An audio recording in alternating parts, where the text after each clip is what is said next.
Very good evening to all of you. सभी को मेरी आवाज आ रही है? यस मैम, आ रही है। Yes ma'am.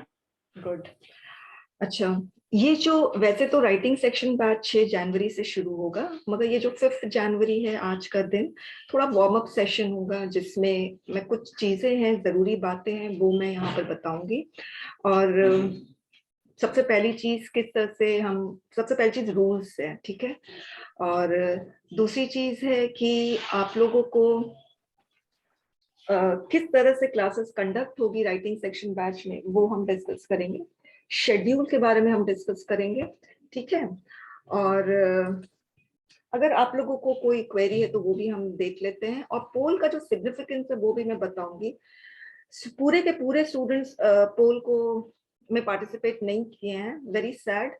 ग्रुप में है फिर भी आप नहीं कर रहे हैं तो प्रॉब्लम वाली बात है। एनीवेज, तो हम ना शुरू करते हैं। ओके।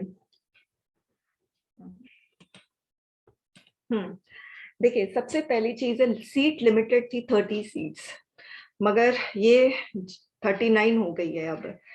लास्ट टाइम भी मैंने 25 सीट्स रखी थी लिमिटेड, और वो जाकर बढ़कर 32 हो गई थी। इस बार भी 30 रखी है और 39 हो गई है। तो कुछ स्टूडेंट्स ऐसे हैं जो बहुत इंसिस्ट किए हैं, रिक्वेस्ट किए हैं, तो मैंने उनका एडमिशन लिया है। तो मुझे ज्यादा एक्सपेक्टेशन है उनसे, क्योंकि मुझे कॉल करना, मुझे रिक्वेस्ट करना, तो मुझे ऐसा लग रहा है काफी सीरियस है इसमें एडमिशन लेने के लिए। तो जो भी लास्ट में ज्वाइन हुए हैं, तो ऑब्वियसली मेरा एक्सपेक्टेशन बहुत ज्यादा होगा उनसे। अच्छा, अब एक और चीज वेरी इंपॉर्टेंट। देखिए स्टूडेंट्स, यहाँ पर जो राइटिंग सेक्शन बैच है, इसमें ना 1-to-1 इंटरेक्शन होता है, ठीक है। और 1-to-1 फीडबैक दिया जाता है। तो ऑब्वियस सी बात है कि मुझे आप लोगों का नाम सही तरीके से पता होना चाहिए।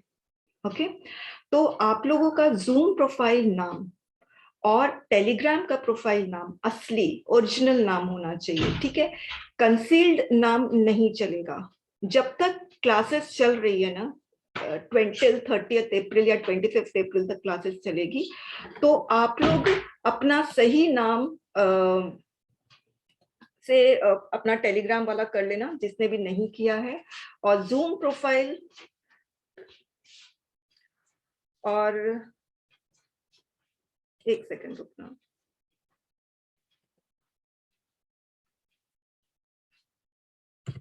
हाँ, और जूम प्रोफाइल नाम और टेलीग्राम का प्रोफाइल नाम सेम होना चाहिए, पहली चीज। दूसरी चीज ये है, अपना असली नाम रखोगे। तीसरी चीज, टेलीग्राम में आपको प्रोफाइल फोटो जो भी डालना, मुझे उससे मतलब नहीं है, मगर जूम में आप लोग कोशिश करो कि आप लोग अपना फोटो मत डालो, क्योंकि मुझे ना नाम बड़ा बड़ा दिखना चाहिए। फोटो डाल देते हो तो नाम बड़ा बड़ा नहीं दिखता है, ठीक है। मैं आप लोगों के नाम से, आप लोगों की आवाज से पहचानना चाहती हूँ, ठीक है। तो ये चीज आप लोगों को ध्यान रखना है। फाइन। अच्छा, अब हम लोग को ये देखना है कि क्लासेस कैसे कंडक्ट होगी। हाँ, एक और रूल मुझे बताना था, मैं भूल रही हूँ। तो एक और ये है कि अगर आप लोग, जैसे होता क्या है कि आप लोग मुझे आंसर्स लिख के दोगे, फाइन। तो जब आप लोग आंसर्स लिख के दोगे, म्यूट कर लेना जिसने म्यूट नहीं किया है, आवाज आ रही है।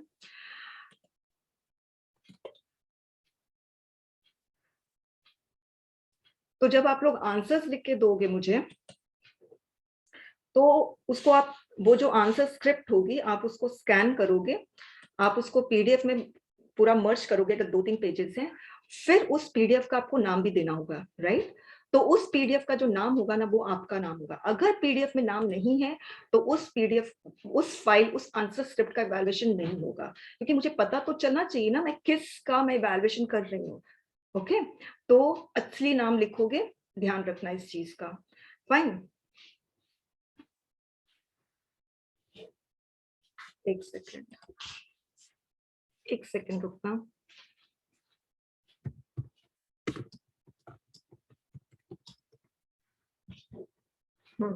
अब मैं पहले रूल्स बता देती हूँ, फिर कैसे क्लासेस चलेंगी वो मैं डिस्कस करूंगी। मैं स्क्रीन शेयर कर रही हूँ, क्योंकि बहुत कम लोगों को रूल पता है। ये आप लोगों को स्क्रीन में नजर आ रहा है स्टूडेंट्स? ठीक है, हम इवैल्यूएशन शेड्यूल के बारे में भी डिस्कस करेंगे, मगर ग्रुप बहुत इंपॉर्टेंट है।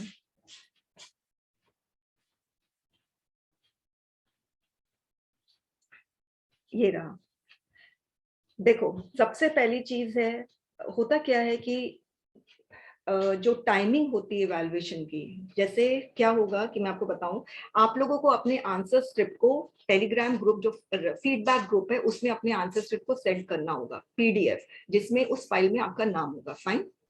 और मैं फिर 3 बजे से लेकर जितना भी मुझे टाइम लगेगा, अब तो 39 स्टूडेंट्स हो गए हैं, मुझे ऐसा लगता है कि काफी टाइम लगेगा, 3 घंटे तो लग ही जाएंगे, ठीक है। तो मैं जब तक इवैल्यूएशन कर रही हूँ ना, मुझे पर्सनल मैसेज मत करना, क्योंकि इससे मैं डिस्टर्ब हो जाती हूँ, फाइन। तो सपोज होता है क्या कि सपोज मैंने एक स्टूडेंट है XYZ, उसका मैंने इवैल्यूएशन करके उसका सेंड कर दिया, अब वो स्टूडेंट को मेरे से क्वेश्चन पूछना है, तो जब मेरा इवैल्यूएशन खत्म हो जाएगा, उसके बाद आप लोग मुझे पर्सनल मैसेज कर सकते हैं, अगर आपको कॉल करना है तो उसके बाद कॉल भी कर सकते हैं, राइट। ये चीज आप लोग को ध्यान रखना है कि इवैल्यूएशन के वक्त आप लोग है ना मुझे पर्सनल मैसेज नहीं करेंगे, ठीक है। बाद में आप सॉल्व कर लेना जो भी आप लोगों को प्रॉब्लम लगती है, ठीक है। और जो देखिए क्वेश्चंस, जो भी राइटिंग सेक्शन में जो क्वेश्चंस हम आपको देंगे,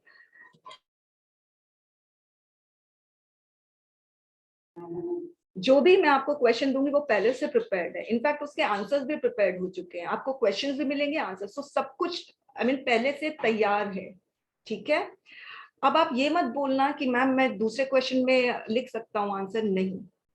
आपका टोटल 17 ऐसे questions, total 11 argument question, total 11 report question, बस इतना ही रहेगा, ठीक है। एक बी लिमिट कर दिया मैंने। अब इसके अलावा आपका एक सेकेंड, मैंने इनेबल कर देती हूँ।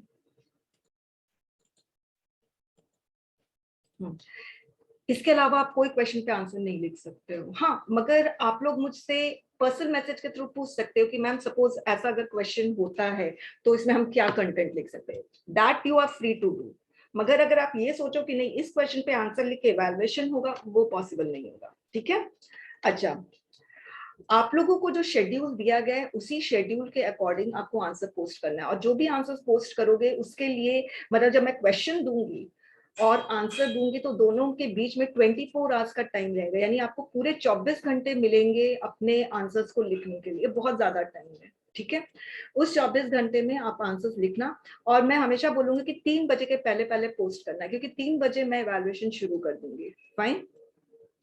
तो कोशिश यही करना कि कोई टास्क मिस मत करो, ठीक है। और कोशिश करो कि टाइम पे दे दो, फाइन। और हाँ देखिए, प्रॉब्लम होती है, आपके साथ भी हो सकती है, मेरे साथ भी प्रॉब्लम हो सकती है, ऐसा कुछ नहीं है, मगर कोशिश हमें यही करना है कि हमें शेड्यूल और टाइम के अकॉर्डिंग करें, ठीक है। थोड़ा डिसिप्लिन माहौल रहता है, वरना प्रॉब्लम तो है सबके पास, कब कोई भी प्रॉब्लम आ सकती है।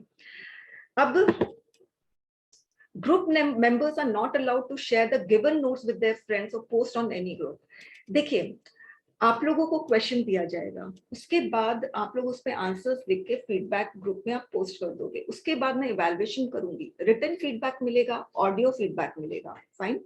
उसके बाद ये होने के बाद उस पर्टिकुलर क्वेश्चन का आंसर्स भी आपको मिल जाएंगे, ये हो जाएगा, फाइन। मगर आप लोग ये आंसर को शेयर मत करना। देखिए, ये क्वेश्चंस ऐसे भी मुझे रिलीज करना है, इसके आंसर्स ऐसे भी रिलीज करना है, और सारे फ्री रहेंगे, क्वेश्चंस भी रिलीज करना वो भी ऑल फ्री, आंसर्स रिलीज करना वो भी ऑल फ्री। मगर मैं नहीं चाहती हूँ कि मैं चाहती हूँ कि मैं रिलीज करूँ, मैं नहीं चाहती हूँ कि आप लोग रिलीज करो। You do not have this authority to release my answers, right. I have got this authority, तो ये अथॉरिटी मेरे पास ही रहने दो, आप लोग खुद मत शेयर करना, ठीक है। अच्छा, नेक्स्ट है group members are not allowed to post, ठीक है। देखिए, फीडबैक ग्रुप में आप लोगों को अलाउ है मैसेज करने का, तो मगर मेरे वीडियोस, कोर्स, फाइल्स, ये सब कुछ भी मत शेयर करना, ठीक है। आप लोग को अपनी क्वेरी अपने फ्रेंड से बातें करनी है, इंटरैक्ट करना है, कुछ भी आप फीडबैक ग्रुप पे आप लोग इंटरैक्ट कर सकते हैं, कोई प्रॉब्लम नहीं है, फाइन। अच्छा, और किसी और जैसे और फैकल्टी का और इंस्टीट्यूट का आप ग्रुप में नहीं, फीडबैक ग्रुप है उसमें कुछ भी नहीं शेयर करोगे, ठीक है? आप लोग आपस में बात कर सकते हो, दैट इज अलाउड। किसी फैकल्टी ये सबको प्रमोट नहीं करोगे, ये अजय यादव ना, एक सेकेंड अजय, आपने ये सब ग्रुप में बात करो, ठीक है? अगर नहीं हो रहा है तो कोई ना कोई फ्रेंड्स आपको बता देंगे, फीडबैक ग्रुप में पोस्ट करो कि आप नहीं हो रहा है तो कोई ना कोई आपको हेल्प कर देगा, ठीक है? मैं क्लास ले रही हूँ, समझो यार। हाँ फाइन, ये चीज आप लोगों को समझ में आ गई। अब उसके बाद कैसे क्लासेस कंडक्ट करवाए जाएंगे वो चीज मैं आप लोगों को बता दूं, और शेड्यूल भी मैं आप लोगों को दिखा देती हूँ, और फिर हम पोल का सिग्निफिकेंस देखेंगे, और फिर मैं आप लोगों की क्वेरीज ले लूंगी, जो भी क्वेरीज है। देखिए इसमें लिखा है इवैल्यूएशन शेड्यूल, तो ये जो है ना, ये पूरा इवैल्यूएशन शेड्यूल है। 6 जनवरी से इंट्रोडक्टरी सेशन होगा, तो 5 जनवरी को ही, आज का दिन ही इंट्रोडक्टरी सेशन ले लिए, हम एक दिन पहले चल रहे हैं। एक दिन पहले चलने से अच्छा होता है ना, सपोज किसी कोशिश हम यही करते हैं कि हम शेड्यूल के अकॉर्डिंग, ये पूरा शेड्यूल बना हुआ है हर एक दिन का, तो हम यही कोशिश करते हैं कि शेड्यूल के अकॉर्डिंग हम चले। मगर प्रॉब्लम हो सकती है, मेरा लैपटॉप नहीं ओपन हो रहा है, जैसे कि लास्ट ग्रामर क्लास में जो लाइव क्लास में चल रही थी, 2 दिन तक मेरा लैपटॉप ही खराब रहा था, नहीं हुआ। कभी तबीयत खराब हो गई, कभी जाना पड़ गया, कभी कुछ हो गया, हमें नहीं पता। मगर मेरी कोशिश पूरी रहेगी कि मैं शेड्यूल के अकॉर्डिंग करूं। मगर यदि कुछ अनएक्सपेक्टेड प्रॉब्लम आ गई, अनअवॉइडेबल प्रॉब्लम आ गई, तो उसमें हमें क्या करना है कि ये जो 2 दिन छुट्टी रहती है, तो जो शेड्यूल हमारा मिस हुआ है वो वेंसडे या संडे को विल टेक अप दैट, ठीक है? तो इस तरह हम एकदम शेड्यूल के अकॉर्डिंग चलेंगे। शेड्यूल के अकॉर्डिंग चलने से क्या होता है, मेरा आगे का जो प्लानिंग है वो डिस्टर्ब नहीं होता है, और आप लोगों को भी कुछ प्लानिंग होगी वो भी डिस्टर्ब नहीं होगी। फाइन। अच्छा, अब ये कैसे चलेगा वो मैं बता दूं। देखिए हम लोग 5 सेक्शन इस राइटिंग सेक्शन बैच में ले रहे हैं। पहला है मैं रीडिंग कॉम्प्रहेंशन लेती हूँ। क्यों रीडिंग कॉम्प्रहेंशन पहले लेती हूँ? क्योंकि पूरे 5 सेक्शन में, एक्चुअली पूरे 6 सेक्शन में सबसे ज्यादा स्कोरिंग ग्रामर का सेक्शन होता है, उसके बाद आपका रीडिंग कॉम्प्रहेंशन होता है, ये भी बहुत स्कोरिंग सेक्शन होता है। सिर्फ इसमें हिंदी मीडियम इंग्लिश मीडियम का कोई चक्कर नहीं है, हिंदी मीडियम वाले भी बहुत अच्छे आंसर्स लिख सकते हैं, ठीक है? तो हम लोग एकदम इजी से शुरू करेंगे। तो सबसे पहले हम आरसी रीडिंग कॉम्प्रहेंशन हम शुरू करेंगे। तो रीडिंग कॉम्प्रहेंशन में कैसे लिखा जाता है, फाइन, तो वो हम मतलब स्ट्रैटेजी, टेक्निक, रूल्स, वो सारी बातें हम ये वाला जो ना 7 जनवरी को उसमें करेंगे। मगर हम एक दिन पहले चल रहे हैं तो हम इंट्रोडक्टरी सेशन में कर देंगे, हमारे लिए अच्छा है ना, हम एक दिन पहले चलेंगे तो ठीक है। तो वो हम बातें कर लेंगे। उसके बाद मैं आपको सीधे, सपोज मैंने आपको रूल्स बता दिया, अब मैं सीधे आपको प्रीवियस ईयर पैसेजेस नहीं दे सकती हूँ। इससे मतलब एक होता है ना कि सीधे ही समुद्र में डाल दो, है ना, वो काम नहीं करना है। तो सबसे पहले हम लोग आपको ग्लास में डुबाएंगे, कहने का मतलब स्मॉल पैसेजेस देंगे जिसमें आप तैरना सीख सकते हो। स्मॉल पैसेजेस देंगे, उसमें इस छोटे से पैसेज 4-5 लाइन का जो पैसेज होता है उसमें 4 या 3 क्वेश्चंस होंगे, उसमें आप वो छोटे से पैसेज, एकदम सिंपल सा पैसेज का जो क्वेश्चन होता है उसका जब आप आंसर लिखते हो और फिर जब आपको फीडबैक मिलता है तो बहुत बड़ा एनलाइटनमेंट होता है। कहने का मतलब कि यार मुझे अगर सपोज किसी को नेगेटिव फीडबैक मिलता है तो उनको लगता है यार मैं तो छोटे पैसेजेस का आंसर नहीं लिख रहा हूँ, थैंक गुडनेस मुझे छोटे पैसेजेस मिल गए हैं। और धीरे धीरे ना we will take baby steps, ऐसा नहीं सीधे हम लोग प्रीवियस से पैसेज आएंगे। तो मैं 4-5 स्मॉल पैसेजेस दूंगी, वो स्मॉल पैसेजेस का आप लोग आंसर लिखोगे, बहुत अच्छे से लिखोगे। देखो सुंदर राइटिंग में लिखना है, और जो शीट होती है जिस शीट में आप लोग लिखोगे, सभी कोई प्लेन A4 शीट में लिखेंगे, सभी कोई, ठीक है?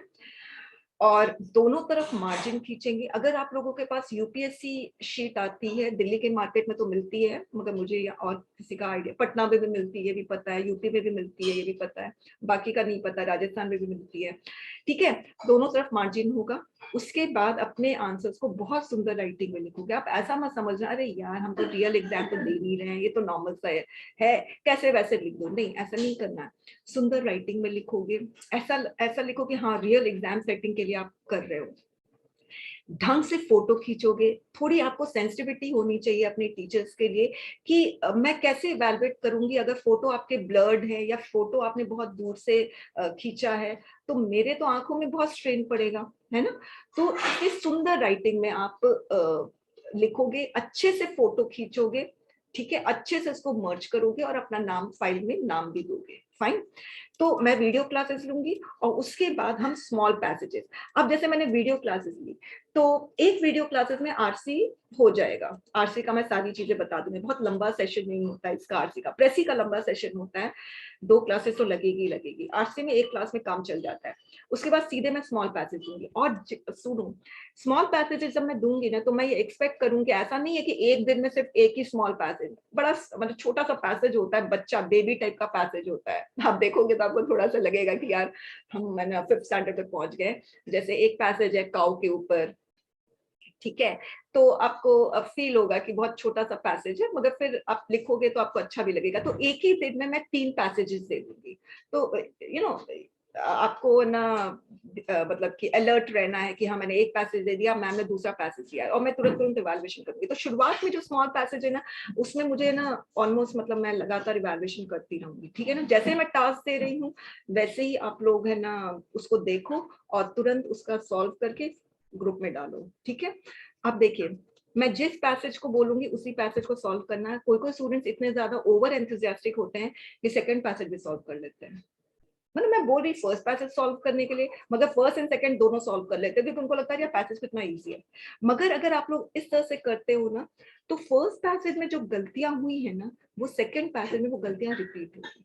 मगर अगर फर्स्ट पैसेज सॉल्व करके अपना फीडबैक सुन लोगे, तो सेकंड पैसेज में वो गलतियां जो आपने फर्स्ट पैसेज में की थी वो मिनिमाइज कर पाओगे। वरना तो बस ऐसे ही देते रहो लगातार, है ना। ऐसा नहीं करना है, ठीक है। मेरे इंस्ट्रक्शन को फॉलो करना बहुत जरूरी है। फीडबैक का मकसद क्या है? ये मकसद है कि आप लोग को अपनी गलतियां पता चले और उस गलतियों को आप लोग मिनिमाइज करो with every passage, subsequent passages, ठीक है। फीडबैक का ये मतलब नहीं है कि अरे मैम मेरी तारीफ कर दे, मेरे आंसर्स की तारीफ कर दे, ऐसा नहीं है, ठीक है। फीडबैक का मेन मकसद यही है,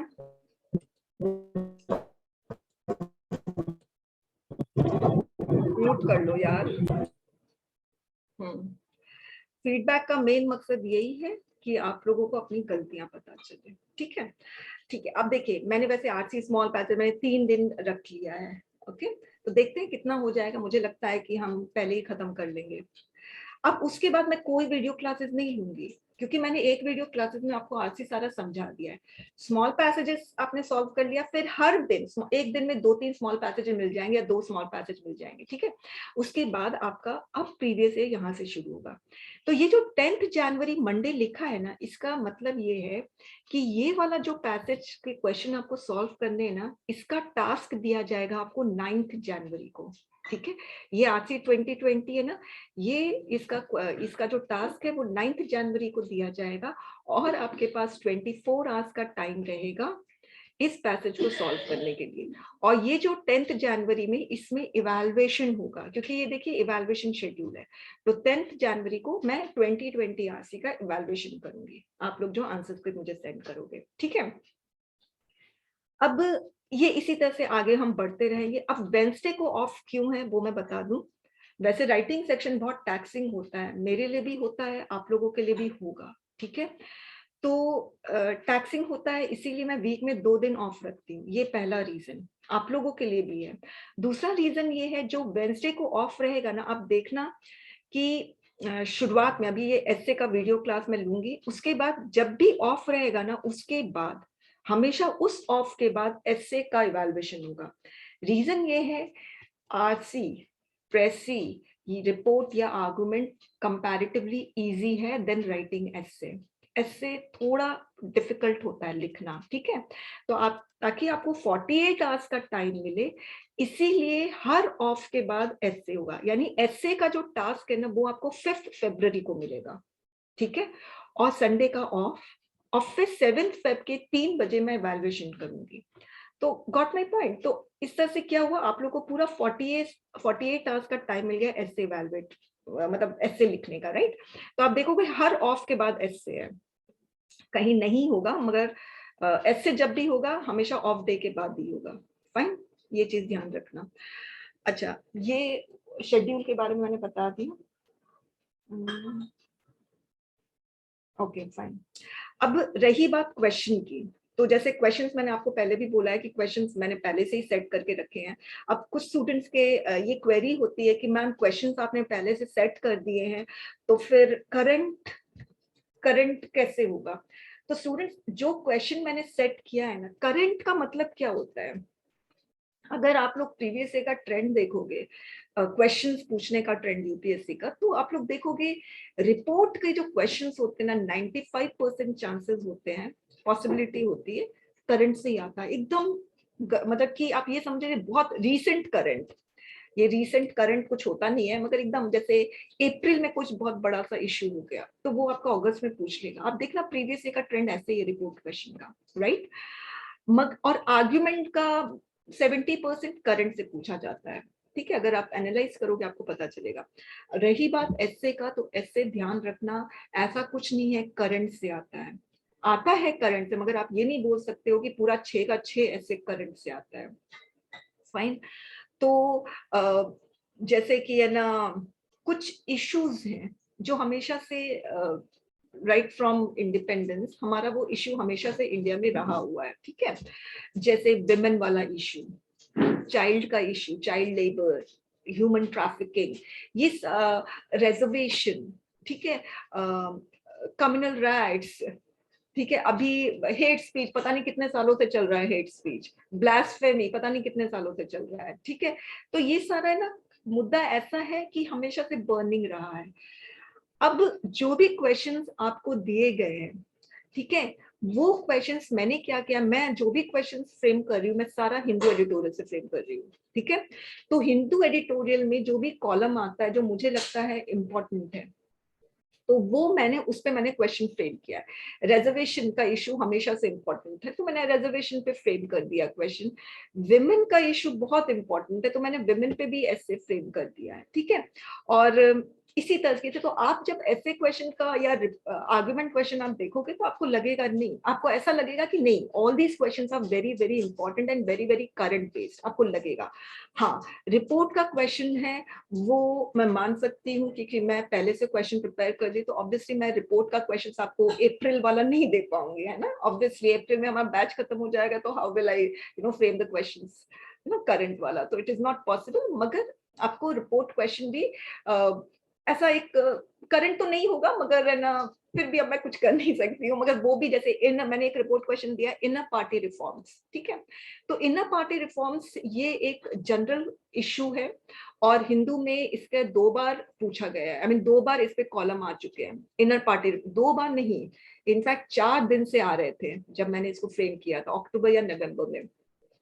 तो इनर पार्टी रिफॉर्म्स अभी भी इंपॉर्टेंट है, अप्रैल में भी इंपॉर्टेंट रहेगा, ठीक है? तो रिपोर्ट का तो मैं नहीं बता पाऊंगी उतना, मगर ऐसे और आर्गुमेंट का आपको एकदम लगेगा कि हाँ it is based on current issues, ठीक है? अच्छा, अब मैं ना एक और बहुत इंपॉर्टेंट चीज बता दूं, फिर मैं ना पोल के बारे में बताऊंगी, जो मैंने पोल लिया उसका क्या सिग्निफिकेंस है। देखिए, अब स्टूडेंट्स ये जो हमेशा से ध्यान रखना कि जो टीचिंग लर्निंग प्रोसेस होती है ना, वो 2 वे प्रोसेस होती है, 1 वे प्रोसेस नहीं होती है। इसमें आप लोग ये मत समझना कि है ना टीचर मेहनत करेंगे तो मतलब आउटपुट मिलेगा, या स्टूडेंट मेहनत करेंगे आउटपुट मिलेगा, नहीं। ये 2 वे इंटरेक्शन होगा, बहुत मतलब ईमानदारी से दोनों तरफ से अगर काम होगा ना, तब आपको आउटपुट मिलेगा और रिजल्ट मिलेगा, ठीक है? तो ना आपके पास कोई ऐसी जादू की छड़ी है जिससे आपका एग्जाम क्लियर हो जाए, ना मेरे पास ऐसी कोई जादू की छड़ी है जिससे मैं एग्जाम आपका क्लियर करवा दूं, ठीक है? हम दोनों तरफ से हमें ईमानदारी से मेहनत करनी होगी। कोई स्टूडेंट्स ऐसे भी हैं जो राइटिंग सेक्शन बैच में एडमिशन लेने के लिए मुझसे पूछते हैं कि मैम मैं आपके बैच में एडमिशन ले लूंगा तो मेरा एग्जाम क्लियर होने का क्या गारंटी है? मैंने सिंपल सा लिखा नो गारंटी। मेरी आवाज नहीं आ रही है क्या किसी को? आ रही है आ मैम। रही है मैम। आ रही है मैम। हाँ प्लीज मैसेज में लिख दीजिए ना, चैट में किसी का आया है, ठीक है? तो कोई ना आपके पास ऐसा कोई ना पोशन है, पोशन का मतलब लिक्विड कुछ ऐसा हो जिसको पी ले हम और हमारा राइटिंग स्किल एनहांस हो जाएगा, ऐसा नहीं है। राइटिंग स्किल है ना एक मतलब कि इसको एनहांस करना एक ग्रेजुअल प्रोसेस है, सडन प्रोसेस नहीं है, ठीक है। तो ऐसा अपने टीचर से ये एक्सपेक्ट मत करो कि ना वो आपका एग्जाम क्लियर करवा देगा, ठीक है। मैं कभी भी अपने YouTube वीडियोस में नहीं डालती हूँ कि मेरे इतने स्टूडेंट्स का एग्जाम क्लियर हुआ है, कभी आप कोई भी वीडियो मैंने नहीं डाला है। रीजन ये है, एग्जाम अगर किसी स्टूडेंट का क्लियर होता है, अनफॉर्चुनेटली वो मेरे से पढ़ा हुआ है या मेरे वीडियोस वॉच करता है, तो उसका एग्जाम क्लियर सिर्फ मेरी वजह से नहीं हुआ या सिर्फ मेरे वीडियो से नहीं हुआ है, कई फैक्टर्स इन्वॉल्व रहते हैं। यदि आपका एग्जाम क्लियर हो रहा है, आपके पेरेंट्स इन्वॉल्व है, भगवान इन्वॉल्व है, आपकी मेहनत इन्वॉल्व है। पेपर 1 बेसिकली पेपर 1 से ही आपका एग्जाम क्लियर होता है। एक और चीज बता दूं, पेपर 2 का उतना इन्वॉल्वमेंट नहीं होता है, ठीक है।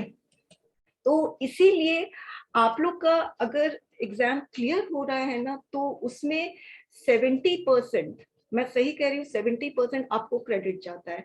10% अगर आप लोग टीचर को क्रेडिट देते हैं तो वी फील ब्लेस्ड, और आपके 20% जो है वो आपके पेरेंट्स को जाता है, और उस एनवायरनमेंट को जाता है जो आपके पेरेंट्स ने आपके लिए क्रिएट किया है सही तरीके से पढ़ाई करने के लिए।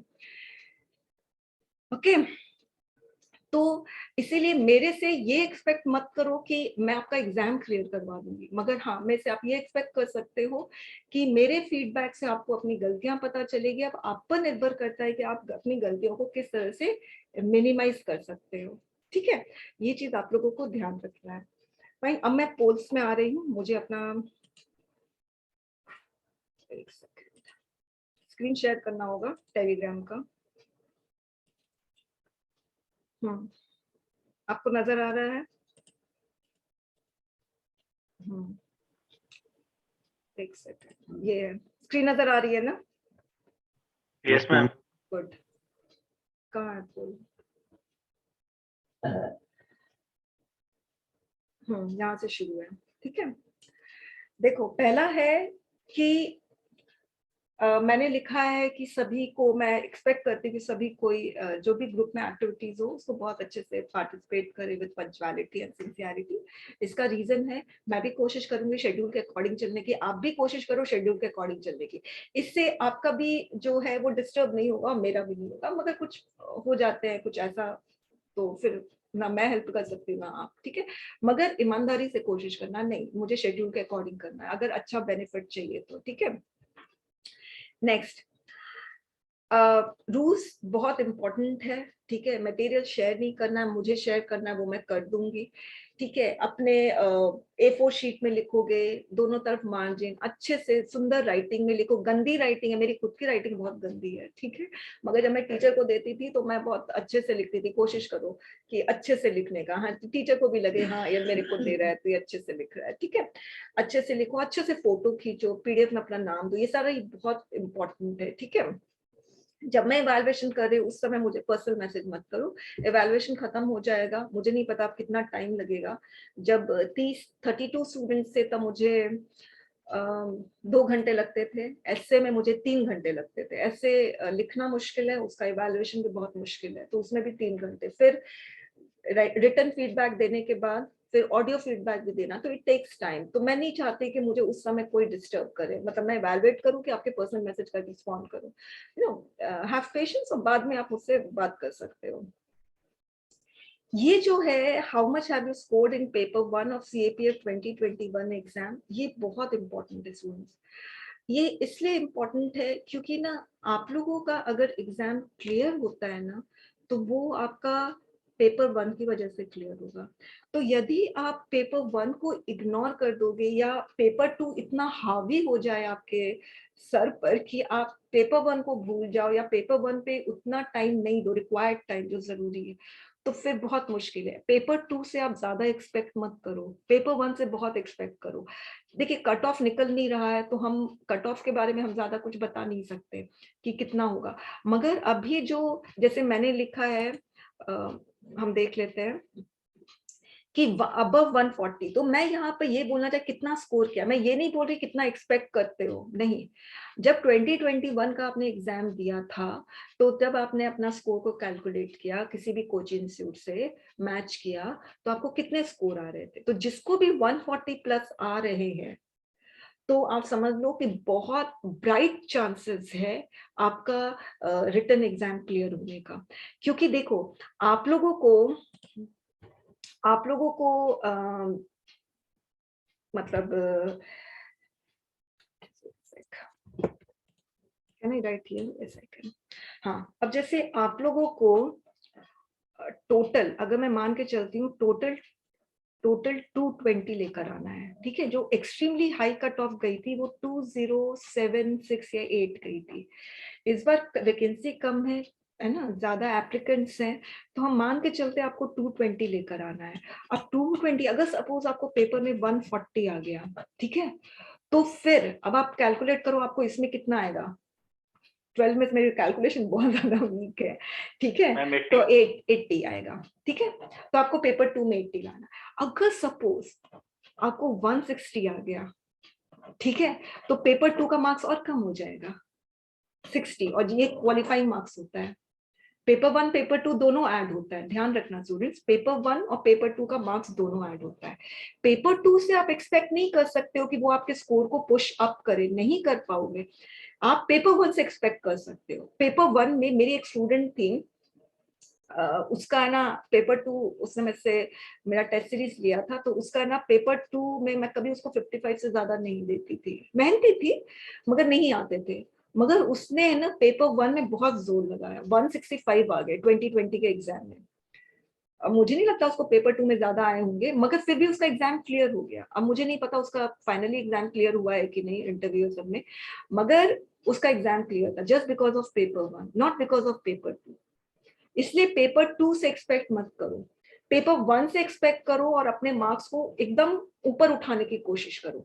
120 से काम नहीं चलेगा, 120 लेकर आओगे ना तो पेपर 2 में बहुत स्कोर करना पड़ेगा, ठीक है। तो पेपर 2 भरोसे लायक नहीं है, मैं सही मायने बता रही हूँ, एकदम भरोसे लायक नहीं है। पेपर 1 भरोसे लायक है, उस पर आप डिपेंड हो सकते हैं अपने स्कोर को बढ़ाने के लिए। तो जिसको 140 से ऊपर आ रहा है 2021 एग्जाम में, तो ऑब्वियसली फिर तो आप लोग अपने आप से एक्सपेक्ट कर सकते हो कि एक साल में आपकी प्रिपरेशन और उम्दा हो गई होगी और मार्क्स में ज्यादा इजाफा भी होगा, राइट। तो 140 से 160 प्लस भी आ सकते हैं, और अगर जितना ज्यादा पेपर में स्कोर करोगे उतना ही सेफ जोन में रहोगे, राइट।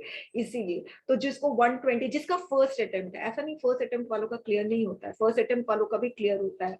जैसे मैं 2 स्टूडेंट को जानती हूँ जिसका फर्स्ट अटेम्प्ट में रिटर्न क्लियर हुआ था, मैं नहीं जानती अभी तक उनका मैसेज नहीं आया है कि उनका ना फाइनली वो लोग एसी बने हैं कि नहीं। तो फर्स्ट अटेम्प्ट वालों का भी क्लियर होता है। वो डिपेंड करता है कि आप लोग पेपर 1 में सही डायरेक्शन में आप लोग मेहनत कर रहे हैं कि नहीं। हालांकि मैं आप लोगों को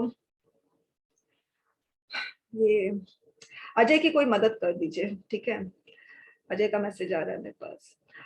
एनीवेज, तो आप लोगों का मेन टारगेट, अब जैसे पेपर आप लोग अपना जो प्रिपरेशन प्लान बनाते हो उसमें अगर 10 घंटे आप पढ़ते हो तो 2 या 3 घंटा सिर्फ पेपर 2 को दो, बाकी 7-8 घंटे आप पेपर 1 को दोगे, ठीक है, फाइन, ये चीज ध्यान रखना है।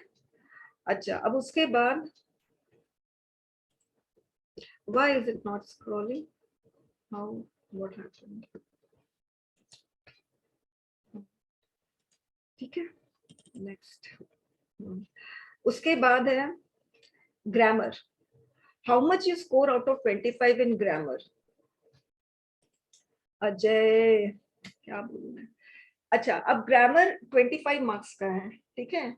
जितना भी 6 सेक्शन है ना उसमें सबसे ज्यादा स्कोरिंग ग्रामर होता है और सबसे लीस्ट टाइम कंज्यूमिंग होता है, बहुत कम, 10-15 मिनट दो और 20 आ सकते हैं ग्रामर में। ऐसे में आप 1 घंटा दो, पता नहीं 10 भी आएंगे कि नहीं। यू कैन नॉट से फॉर श्योर कि हाँ मुझे ऐसे में मैंने इतना लिखा है, ऐसा लिखा है, मुझे 15, 20, 25 आ जाएंगे, नहीं। मगर ग्रामर में यू कैन प्रेडिक्ट कि कितने आपको स्कोर आ सकते हैं, ठीक है। तो ग्रामर बहुत ज्यादा इंपॉर्टेंट है, ग्रामर पे बहुत भरोसा करो आप, ठीक है, कि आप ये आपका पेपर 2 के स्कोर को अगर इजाफा कर सकता है तो ग्रामर कर सकता है, इंक्रीज करेगा आपके स्कोर को। ठीक है, और इसके लिए ग्रामर का हम इसके लिए फॉर्मल कोचिंग की बहुत जरूरत पड़ती है ग्रामर की। जिसने भी फॉर्मल कोचिंग ली है, चाहे वो एसएससी की ली हो, सीडीएस की ली हो या सीएपीएफ की, तो अगर कोचिंग ली है ना तो फिर थोड़ा और ढंग से कोचिंग ली है। कोचिंग लेने का मतलब ये नहीं है कि बस एडमिशन ले लिया, फीस जमा कर दी, नहीं, ढंग से कोचिंग ली है तो फिर आपको सिर्फ प्रैक्टिस करनी है। और 5 जो सेक्शन है वो एसएससी सीरीज में नहीं पढ़ाते हैं, interrogative, affirmative transformation, positive comparative degree transformation, ठीक है, और क्या है, हाँ, कॉम्प्लेक्स कंपाउंड वाला, तो वो चीज आप लोगों को अपना प्रिपरेशन में ये डालना होगा। और ग्रामर जो ऐसा है ना, अगर कैलकुलेट करूं, ठीक है, सपोज ग्रामर में जो सही नॉर्मल एवरेज स्कोर होता है वो 15 होता है, ये है ग्रामर का सही स्कोर। अगर 20 लेकर, मैं ऐसे भी स्टूडेंट को जानती हूँ जिसको ग्रामर में 23 और 24 भी आते हैं, ठीक है, अगर सपोज 15 स्कोर कर लेते हो और बच्चा पढ़ लिख के एग्जाम देने गया है, ऐसे नहीं उठ के चला गया, बहुत सारे ऐसे स्टूडेंट्स उठ के चले जाते हैं एग्जाम देने, वो नहीं, बहुत अच्छे से पढ़ लिख के एग्जाम देने गया है। तो ऐसे में अगर बहुत बेकार भी ऐसे लिखा है तब भी 15 तो आ ही सकते हैं, ठीक है। रीडिंग कॉम्प्रिहेंशन में एवरेज स्कोर है 15, तो आप अगर मैं इसको कैलकुलेट करूं तो आपका, ये मैंने सही किया ना, हाँ, 45 स्कोर आपके यहीं पे बनते हैं, ठीक है। अब हिंदी मीडियम वाले स्टूडेंट बोलेंगे मैम रिपोर्ट और आर्गुमेंट में बहुत प्रॉब्लम होती है, तो क्या प्रॉब्लम होती है, कोई प्रॉब्लम नहीं होनी चाहिए। रिपोर्ट एंड आर्गुमेंट का मिलाओगे तो सिर्फ 60 मार्क्स है, यानी 200 मार्क्स में सिर्फ 60 मार्क्स में प्रॉब्लम है, बाकी तो आपका 140 मार्क्स आपके हाथ में, आप उस 140 मार्क्स को नहीं देख रहे हो, आप उस 60 मार्क्स को देख रहे हो, ठीक है। तो उसके लिए आपको कैसा करना चाहिए, रिपोर्ट एंड आर्गुमेंट का, जैसे मैं जो रिपोर्ट क्वेश्चन टोटल मैं रिलीज करूंगी वो होगा 31 रिपोर्ट क्वेश्चन मैं रिलीज करती हूँ इस साल, और आर्गुमेंट का क्वेश्चन 31 होगा। आप लोग 10-15 क्वेश्चन और किसी चैनल से, किसी इंस्टीट्यूट से 10-15 क्वेश्चन और रिपोर्ट और आर्गुमेंट के ले लो, उसके आंसर्स ले लो, अच्छा अगर इंस्टीट्यूट वाले आंसर देते, वरना खुद प्रिपेयर करो और मल्टीपल टाइम्स उस आंसर को पढ़ो, लिख लिख के प्रैक्टिस करो, और अगर किस्मत साथ देती है तो वो क्वेश्चन आ सकते हैं आपके, राइट। तो इस तरह से रिपोर्ट एंड आर्गुमेंट प्रिपरेशन करनी चाहिए जो हिंदी मीडियम के स्टूडेंट्स हैं, जिनको लिखने में थोड़ी प्रॉब्लम होती है, फाइन। और स्टूडेंट्स, रही बात प्रेसी की, तो प्रेसी है पूरे एंटायर सेक्शन में, 6 सेक्शन में प्रेसी ऐसा है जो लीस्ट स्कोरिंग है और मोस्ट टाइम कंज्यूमिंग, इसलिए हमेशा सारे स्टूडेंट्स को कहती हूँ प्रेसी लास्ट में अटेम्प्ट करना, हमेशा लास्ट में अटेम्प्ट करना, कभी शुरुआत में प्रेसी नहीं अटेम्प्ट करोगे। एक मेरा स्टूडेंट है जिसका क्लियर नहीं हुआ था एग्जाम, उसने उसका प्रेसी अच्छा था, वो जब भी मुझे देता था, मेरे राइटिंग सेक्शन बैच का था लास्ट ईयर का, वो जब भी प्रेसी देता था ना, बहुत बहुत उम्दा प्रेसी लिखता था, मजा आ जाता था उसका प्रेसी देखकर, ठीक है। और उसने एग्जाम में क्या किया, प्रेसी से ही शुरुआत किया, एंड ही डिडंट नो कि प्रेसी इतना डिफिकल्ट आया है उसे शुरू कर दिया, प्रेसी टुक लॉट ऑफ टाइम, उसका पूरा टाइम खा गया प्रेसी, ठीक है। ऐसी गलती मत करना, प्रेसी पे ज्यादा भरोसा मत करो, अगर छूट भी जाता है ना प्रेसी तो दुख की बात भी नहीं है, नो रिग्रेट्स, प्रेसी छूटने से कोई मतलब नहीं होता है, ठीक है, ऐसे ही बहुत टाइम लेता है। ये जो प्रेसी को छोड़ के ये बाकी सेक्शन है, उस पर आपको मेहनत करनी है। सबसे पहले ग्रामर को अटेम्प्ट करना है, फिर रीडिंग कॉम्प्रिहेंशन। ग्रामर अगर आपने प्रॉपर कोचिंग ली, अच्छे से पढ़ा है, प्रैक्टिस किया है, तो ग्रामर आपको बहुत अच्छा रिजल्ट देगा, आपके एक्सपेक्टेशन से भी ज्यादा। ग्रामर पहले, फिर रीडिंग कॉम्प्रिहेंशन, और फिर उसके बाद जो भी क्वेश्चन आपका फेमिलियर है, सबसे पहले जो फेमिलियर क्वेश्चन है उसको आप अटेम्प्ट करोगे, अनफेमिलियर क्वेश्चन को एकदम लास्ट में अटेम्प्ट करना। हमेशा एग्जाम देने का तरीका क्या है, हमेशा इजी टू डिफिकल्ट वाले लेवल से आपको एग्जाम देना चाहिए। जैसे अगर आपको जो सबसे इजी लगता है, सबसे पहले वो अटेम्प्ट करो, इससे क्या होता है, कॉन्फिडेंस बूस्टअप होता है आपका, अरे वाह ये क्वेश्चन आ गया मेरे को, अरे वाह ये तो मैंने प्रिपरेशन किया था, फटाफट लिख दिए, तो कॉन्फिडेंस आपका बढ़ेगा इससे। फिर लास्ट जो अनफेमिलियर क्वेश्चन है, अगर उसको अटेम्प्ट करते हो एकदम लास्ट में, तो आप सिंगल माइंड से उस क्वेश्चन को अटेम्प्ट कर सकते हो, क्योंकि आप फ्री हो जाते हो बाकी क्वेश्चन से, ठीक है। मगर अगर डिफिकल्ट क्वेश्चन अगर आप अटेम्प्ट करते हो पहले, आपका कॉन्फिडेंस लेवल पूरा गिर जाएगा, और फिर जो क्वेश्चन आता हुआ क्वेश्चन को भी आप गलत करके आओगे, या सही क्वालिटी आप नहीं दे पाओगे उस आते हुए क्वेश्चन को, ठीक है। मैं अपना पर्सनल एक्सपीरियंस बता रही हूँ, जब मैं एमएड कर रही थी तो मेरा जो एक पेपर था रिसर्च मेथोडोलॉजी का, तो उसमें सैट्स का पेपर था।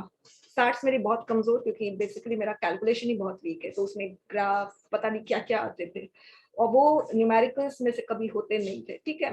टीचर भी थक गए थे मुझे समझा समझा के, इनफैक्ट बोर्ड में आके मुझे बताते थे देखो ऐसे लिखना है, अब तुम करो, मैं तब भी नहीं कर पाती थी। फाइनली जब मैं एग्जाम देने गई तो मैंने क्या किया गलती, मेरा थ्योरी पार्ट बहुत अच्छा था, बहुत स्ट्रांग था थ्योरी पार्ट, मगर मेरा स्टैट्स का पार्ट बहुत वीक था, बहुत ज्यादा। मैंने शुरुआत स्टैट्स के पार्ट से की और मेरा सारा टाइम स्टैट्स का पार्ट ले लिया, और जो थ्योरी मेरा स्ट्रांग था ना उसमें मैं क्वालिटी नहीं दे पाई जो मेरा स्ट्रेंथ था। ठीक है, तो मेरा कॉन्फिडेंस पूरा चला गया था। बाय द टाइम स्टैट्स के न्यूमेरिकल सॉल्व के हो ही नहीं रहे। फिर जब थ्योरी किया तो वो क्वालिटी नहीं दिया, फिर फाइनली मुझे बहुत खराब मार्क्स आए स्टैट्स में, रिसर्च मेथोडोलॉजी में। फाइन, तो ऐसा काम आप लोग को नहीं करना है। जो इजी लगे सबसे पहले वो अटेम्प्ट करो, जो डिफिकल्ट लगे वो सबसे लास्ट में अटेम्प्ट करो। ये तरीका होता है, ये स्मार्ट स्ट्रेटजी होती है एग्जाम देने की। बहुत सारे ऐसे स्टूडेंट्स है पूरे 1 साल से मेहनत करते हैं, मगर एग्जामिनेशन हॉल में जो 3 घंटा देना होता है ना, वो 3 घंटे में वो 3 घंटा अगर आप लोगों ने ढंग से नहीं दिया ना, तो वो जो सारी जो 1 साल की मेहनत है ना वो ऑल वेस्ट। क्योंकि बाकी सबको तो सिर्फ रिजल्ट ही दिखता है ना, बाकी सब ये थोड़ी देखते 1 साल में आपने कितनी मेहनत की, 10-20 घंटे आप लोग पढ़ते थे, ये कोई नहीं देखता। फाइनली रिजल्ट देखते हैं। एग्जामिनेशन हॉल में आप कितने नर्वस हो गए, अब पेन नहीं चल रहा था, आता हुआ क्वेश्चन कैसे छोड़ दिए, गलती क्या करी, कोई नहीं पूछेगा, फाइनली रिजल्ट देखेंगे। तो एग्जाम देने का भी एक तरीका होता है। जब भी आप एग्जाम दो तो पहले पहुंचो, ठीक है, अच्छे से टेबल चेयर को जांच लो कि वो टेबल चेयर ठीक है ना, हिलता झुलता तो है नहीं ना, कील तो नहीं निकली हुई है ना चेयर में, ये सारी चीजें देखो। कुछ गड़बड़ है चेयर टेबल में तो चेंज करवाओ। ठीक है, ये सब सारी चीजें बहुत इंपॉर्टेंट है एक प्रोडक्टिव तरीके से एग्जाम देने के लिए। ठीक है, ओके, मुझे वापस स्टॉप शेयरिंग करना होगा क्योंकि जब लिख देते हैं ना तो स्क्रॉल नहीं होता है। फाइन, अच्छा, अब है एडिटोरियल रीडिंग। एडिटोरियल रीडिंग बहुत इंपॉर्टेंट है स्टूडेंट, चाहे देखिए आप लोगों को समझ में आए या ना आए, रोज पढ़ो। ठीक है, एक रीडिंग लगा लो। वो रीडिंग लगाने से क्या होता है,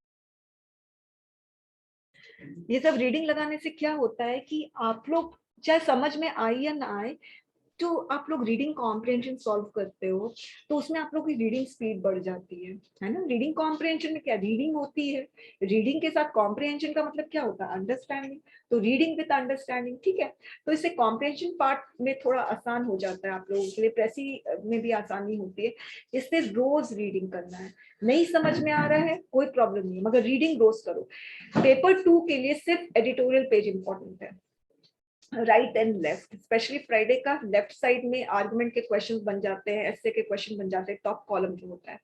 अब आपने रीडिंग की, आपने बोला मैम कुछ नहीं समझ में, कोई प्रॉब्लम नहीं है। उसके बाद आप यूपीएससी का जो भी चैनल है यूट्यूब का, जो आप लोगों को जो एडिटोरियल का एनालिसिस करवाता है, बहुत बहुत सारे चैनल है जो एडिटोरियल का एनालिसिस करवाते हैं, आप लोगों को वो चैनल देखना है जो यूपीएससी स्टैचर का हो और जो वर्ड्स पे फोकस नहीं करता हो। बहुत सारे ऐसे हैं जो एडिटोरियल एनालिसिस के नाम पर वोकैबुलरी पे फोकस करते हैं, आज हिंदू ने ये वर्ड यूज किया, ये वर्ड का ये मतलब है ना, वो एसएससी टाइप का है। जो इश्यूज पे फोकस करते हैं ना, ऐसे चैनल में जाओ, आपका कोई भी फेवरेट फैकल्टी है, टीचर है, उसका देखो, तो आपको समझ में आए और धीरे धीरे ना आपको फिर समझ में आने लगेगा, क्योंकि एक ही इशू पे 2-3 बार कॉलम आ जाते हैं, तो आपको वो इशू फिर समझ में आने लगेगा। ठीक है, तो ये चीज ध्यान रखना, नहीं समझ में आ रहा है पढ़ो, रोज पढ़ना बहुत जरूरी है स्टूडेंट्स। ठीक है, अच्छा, नेक्स्ट है राइटिंग। राइटिंग रोज करना। अब क्या राइटिंग करना, देखिए आप लोग राइटिंग सेक्शन बैच में तो आपको लिखना तो पड़ेगा ही रोज, वो तो ठीक है, वो तो लिखोगे ही, मगर एक और लिखने का क्या है कि आप लोगों को प्लेन A4, मैं हमेशा अपने यूट्यूब वीडियो में बताती हूँ, प्लेन A4 शीट लेना और दोनों तरफ मार्जिन खींचना और एक एडिटोरियल पेज का कोई एक छोटा सा कॉलम लेना और देख देख कर लिखो, सिर्फ देख देख कर।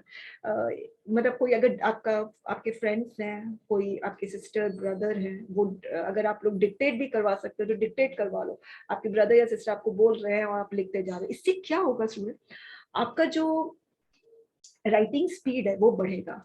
दूसरी चीज है, आप कॉन्शियसली ट्राई करोगे कि मैं सही राइटिंग में लिखूं, सही हैंड राइटिंग में, तो इससे राइटिंग स्पीड बढ़ेगी। और मतलब कि सबकॉन्शियसली आप लोग है ना रीड करने की भी कोशिश करते हो जो आप पढ़ रहे हो, तो आपकी रीडिंग स्पीड भी बढ़ेगी, समझने की भी कोशिश करते हो सबकॉन्शियस, तो आपकी अंडरस्टैंडिंग स्पीड भी बढ़ेगी। तो लिखने से बहुत फायदा होता है, सिर्फ देख देख कर लिखने से। मैं जब स्टूडेंट थी मैं देख देख कर लिखती थी, मेरा काम ही यही था। मैं सुबह I used to wake up at 4 o'clock, मेरा काम ही यही था कि मैं शुरुआत लिखने से करूं। मुझे पता था कि मेरा रोज मेरी उंगलियां चलनी चाहिए, रोज पेन चलना चाहिए, ठीक है, वरना एग्जाम में उंगलियां जाम पेन जाम, कुछ नहीं आपको मदद करेगा आपका पेन, ठीक है। अब फिजिकली के लिए भी आप लोग जाते हो तो अच्छा, जिस दिन फिजिकल है उसी दिन दौड़ लगाएंगे, ऐसा थोड़ी होता है भाई, पहले से प्रैक्टिस करते हो। वैसे ही इसमें भी है, पहले से लिखने की कोशिश करो, ठीक है। तो ये चीज आप लोगों को करना है, और रोज लिखना है, ठीक है, आलस मत करना। पेपर 2 है ना, बहुत डेंजरस पेपर है, ठीक है।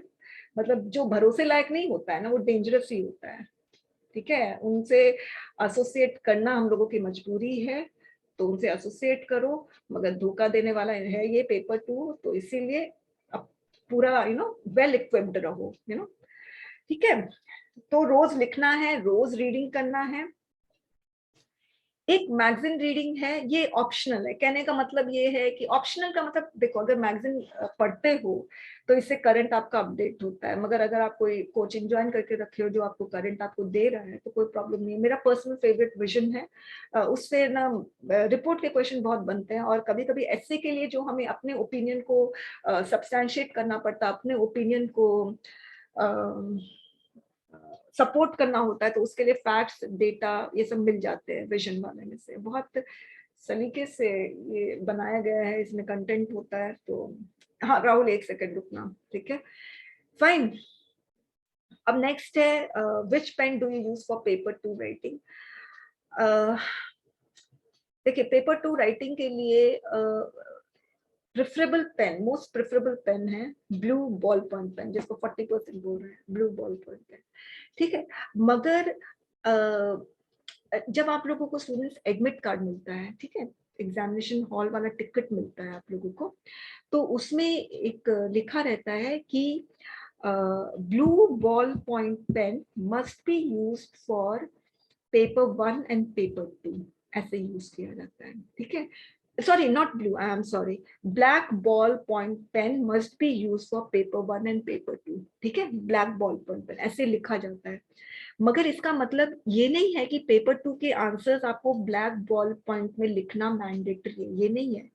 इस इंस्ट्रक्शन का मतलब है कि पेपर 1 का स्कैनेबल अटेंडेंस शीट और पेपर 2 का स्कैनेबल अटेंडेंस शीट को आपको ब्लैक बॉल पॉइंट में ही एंट्री करनी पड़ेगी, क्योंकि जो भी शीट मशीन के अंदर जाती है उसमें उस शीट में आपको ब्लैक बॉल पॉइंट पेन ही यूज करना है, बाकी पेन मशीन एक्सेप्ट नहीं करती है।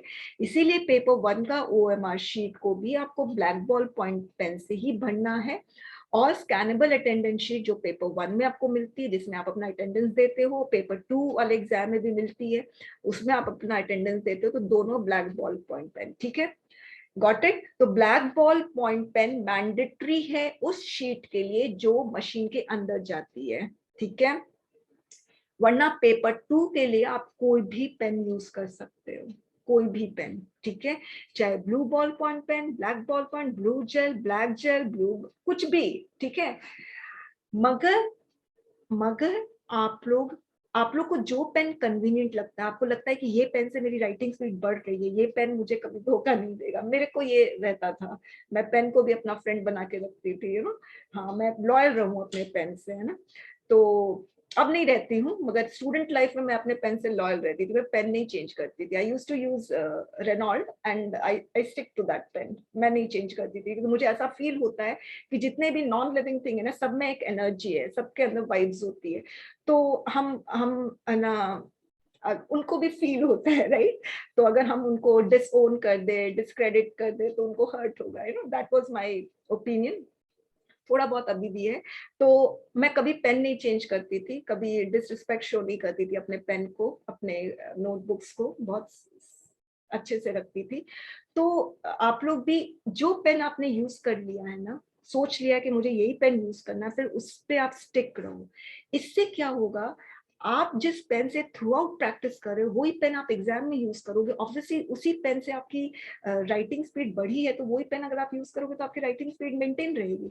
मगर आपने नया पेन यूज कर लिया तो फिर तो आपकी जो उंगलियां हैं वो उस नए पेन से एडजस्ट नहीं होगी तो राइटिंग स्पीड स्लो हो जाएगी। ठीक है, तो एक पेन चूज करो और फिर refill you keep on changing whenever it gets empty, और फिर उसी पेन से आप एग्जाम में भी लिखो। आई टेल यू बहुत आउटपुट मिलेगा, सीरियसली कह रही हूँ।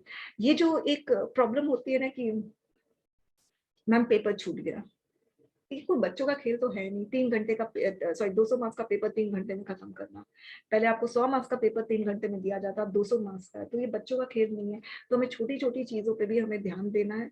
पेन एक ही रखो, ठीक है, जो आपको कंफर्टेबल लगे, जो आपको कन्वीनियंट लगे, एक ही पेन, मगर उसको चेंज मत करना। Fine. Last, what will be your reaction to the negative feedback that you get on your answers? ठीक है, अब देखिए स्टूडेंट्स, मैं फीडबैक देती हूँ, ठीक है। अब बच्चों के रिएक्शंस क्या क्या होते हैं मैं आपको बता दूं, और ये असली में हुए हैं, ठीक है, जो एक्सपीरियंस हुआ है बच्चों के साथ मेरा, वो मैं आप लोगों को बता देती हूँ। देखिए, पहला जो रिएक्शन होता है, जो आप लोग को आंसर्स मिलते हैं, एक तो ना ये एक्सपेक्टेशन मत रखो कि मेरे आंसर्स को अप्रिसिएशन मिलेगा, मैम एडमायर करेगी, ये एक्सपेक्टेशन रखना ही मत, ठीक है। मेरा जो एनालिसिस होता है वो हेयर स्प्लिटिंग एनालिसिस होता है, इसीलिए I take lot of time in evaluating the answer. ऐसे का एक ऐसे मुझे इवैल्यूएट करने में 15 to 20 मिनट्स लगते हैं, ठीक है। मैं पूरा एक बार में देख लेती हूँ, then again I go back to the first paragraph, ठीक है, then I see the connectivity, organisation, fine. तो हेयर स्प्लिटिंग एनालिसिस होता है। तो ना एक एक्सपेक्टेशन बिल्कुल आप छोड़ देना कि मैम मेरे आंसर्स को एडमायर करेगी, अप्रिशिएट करेगी, बिल्कुल नहीं करूंगी मैं, ठीक है। अच्छा होगा जरूर करूंगी, मगर उसमें जरूर से नेगेटिव, उसमें जरूर से नेगेटिव होगा, कुछ ना कुछ। ऐसा तो नहीं है ना कि पूरा का पूरा आंसर, इनफैक्ट मेरे जो कंटेंट टीम में है वो भी है ना आंसर्स देते हैं, तो आप बिलीव नहीं करोगे, जो आंसर्स आपको दिखेगा ना वो मेरे कंटेंट टीम ने बनाया है। तो हमेशा मैं मतलब बोलती हूँ कि नहीं ये गलत है, वापस से लिखो, वापस से लिखो, इस तरह से एक बहुत अच्छा आंसर प्रिपेयर होता है। आप जब आंसर देखोगे आप सही में बोलोगे कि it's really very effective answer, ठीक है। हालांकि उससे बेहतर भी हो सकता है, राइट। तो ना एक ये एक्सपेक्टेशन छोड़ देना कि मैम मेरे आंसर को एडमायर करेगी, नहीं, आप तो ये सोचो यार कुछ नेगेटिव चीज मिले, कितना अच्छा होगा ना। अच्छा ये गलती है, ओ मुझे तो पता ही नहीं था, थैंक गुडनेस एग्जाम के पहले पता चल गया, अब मैं इस गलती को दोहराऊंगा नहीं। ये अप्रोच होना चाहिए, फाइन, ये सही अप्रोच है। मेरे अब स्टूडेंट का रिएक्शन क्या होता है, पहला, कोई स्टूडेंट थोड़े से शाय होते हैं और थोड़े टिमिड होते हैं, ठीक है, तो वो मुझे कुछ नहीं कहते, मैं नेगेटिव फीडबैक देती हूँ और कभी गुस्से में बोल देती हूँ। ऑडियो फीडबैक होता है ना तो उसमें थोड़ा रूडनेस भी हो जाता है ना, ठीक है, I am a human being ना, तो ऐसा हो सकता है, इमोशंस आपको दिखेंगे, ठीक है, थोड़े रूड भी हो जाती हूँ। तो ना इससे क्या है कि कोई कोई स्टूडेंट्स टिमिड होते हैं, वो मुझे बोल नहीं पाते हैं, अगर हर्ट ऑफेंड मैंने कर दिया, अनइंटेंशनली, मुझे कोई पर्सनल नहीं है, अनइंटेंशनली अगर मैंने ऑफेंड किया है, तो वो स्टूडेंट्स क्या होते हैं, they stop posting their answers, they stop writing, पहला रिएक्शन, ठीक है। तो स्टूडेंट्स देखिए, मैं टीचर हूँ, मेरा पूरा हक है आप पर, ठीक है, पूरा हक आपके स्टूडेंट एज अ स्टूडेंट, मेरा पूरा हक है आप पे, ठीक है, एक रिश्ता है।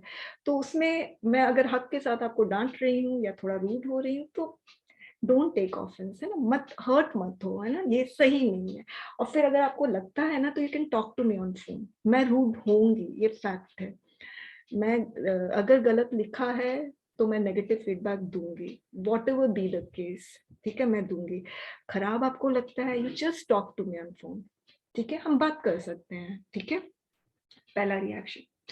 दूसरा रिएक्शन क्या होता है कि उन लोगों को, कुछ स्टूडेंट्स को ऐसा लगता है कि मेरा फीडबैक अच्छा नहीं है, नॉट दैट इफेक्टिव, और मैं छोटी छोटी गलतियां निकालती हूँ जो कि नजरअंदाज हम कर सकते हैं।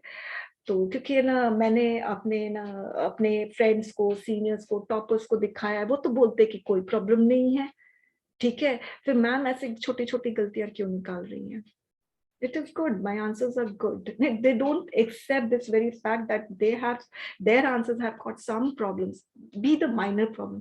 अगर minor problem है उसको भी हटा दो, क्या है, एकदम perfect कर दो आंसर को, इससे अच्छी क्या बात होगी? ऐसा सोचो, है ना? डोंट टेक कि क्योंकि मेरा स्टूडेंट तो नहीं था, मगर मैंने ऐसे उसके प्रेसी को इवैल्यूएट कर दिया तो उसने ये रिएक्ट किया था इस तरह से कि मैम मेरे टॉपर ने तो कहा कोई प्रॉब्लम नहीं है और आपने गलती पे गलती निकालते जा रहे हो। This was the message he sent. तो मैंने कहा फिर आप अपने टॉपर से इवैल्यूएट करवाओ ना, you will get good feedback, and if you are expecting good feedback then why are you sending me your answers? Don't send me, है ना? तो मत एक्सपेक्ट करो गुड फीडबैक, आप एक्सपेक्ट करो कि बैड ही फीडबैक मिलेगा, ठीक है? तो जो डिसटेस्टफुल फीडबैक मिलता है, जो अच्छा नहीं लगता है सुनने में, अपना क्रिटिसिज्म सुनने में किसको अच्छा लगता है? नहीं अच्छा लगता है, मतलब फिर भी सुनने में क्या जा रहा है? कोई कोई ऐसे स्टूडेंट होते हैं जो मुझे ब्लॉक कर देते हैं। ठीक है, मेरा एक स्टूडेंट था, उसने ना मेरे से मॉक टेस्ट जो मैं रिलीज करती हूँ इस बार मिड मार्च से शुरू होगा, तो उसने मेरा टेस्ट अटेम्प्ट किया था। आप बिलीव नहीं करोगे, इतनी बुरी राइटिंग, 2.5 घंटा मुझे लगा उसके आंसर्स को इवैल्यूएट करने में। सारे लेटर्स उसके सोए हुए थे, लिटरली पूरे सोए हुए थे, गजब का स्लैंट था, एकदम हेवीली स्लैंटेड टुवर्ड्स राइट। मतलब डी भी सोया हुआ है, ई भी सोया है, ए भी सोया, सब कुछ सोया हुआ है। मुझे समझ ही नहीं आ रहा था। ठीक है, बहुत इनलार्ज करके मैक्सिमाइज करके मैं देख, उसका आंसर मुझे 2 घंटे लग गए और उसको आए थे 15 आए होंगे शायद, आई डू नॉट रिमेम्बर। तो उसने कहा कि मैम मैं उस इंस्टीट्यूट का नाम नहीं लूंगी, उस इंस्टीट्यूट ने तो मुझे, मैंने लास्ट ईयर 5-6 टेस्ट पेपर्स दिए तो उसने तो सब में मुझे 70, 80, 70 ऐसे ही दिया है, आपने सीधे मेरा स्कोर को नीचे पहुंचा दिया।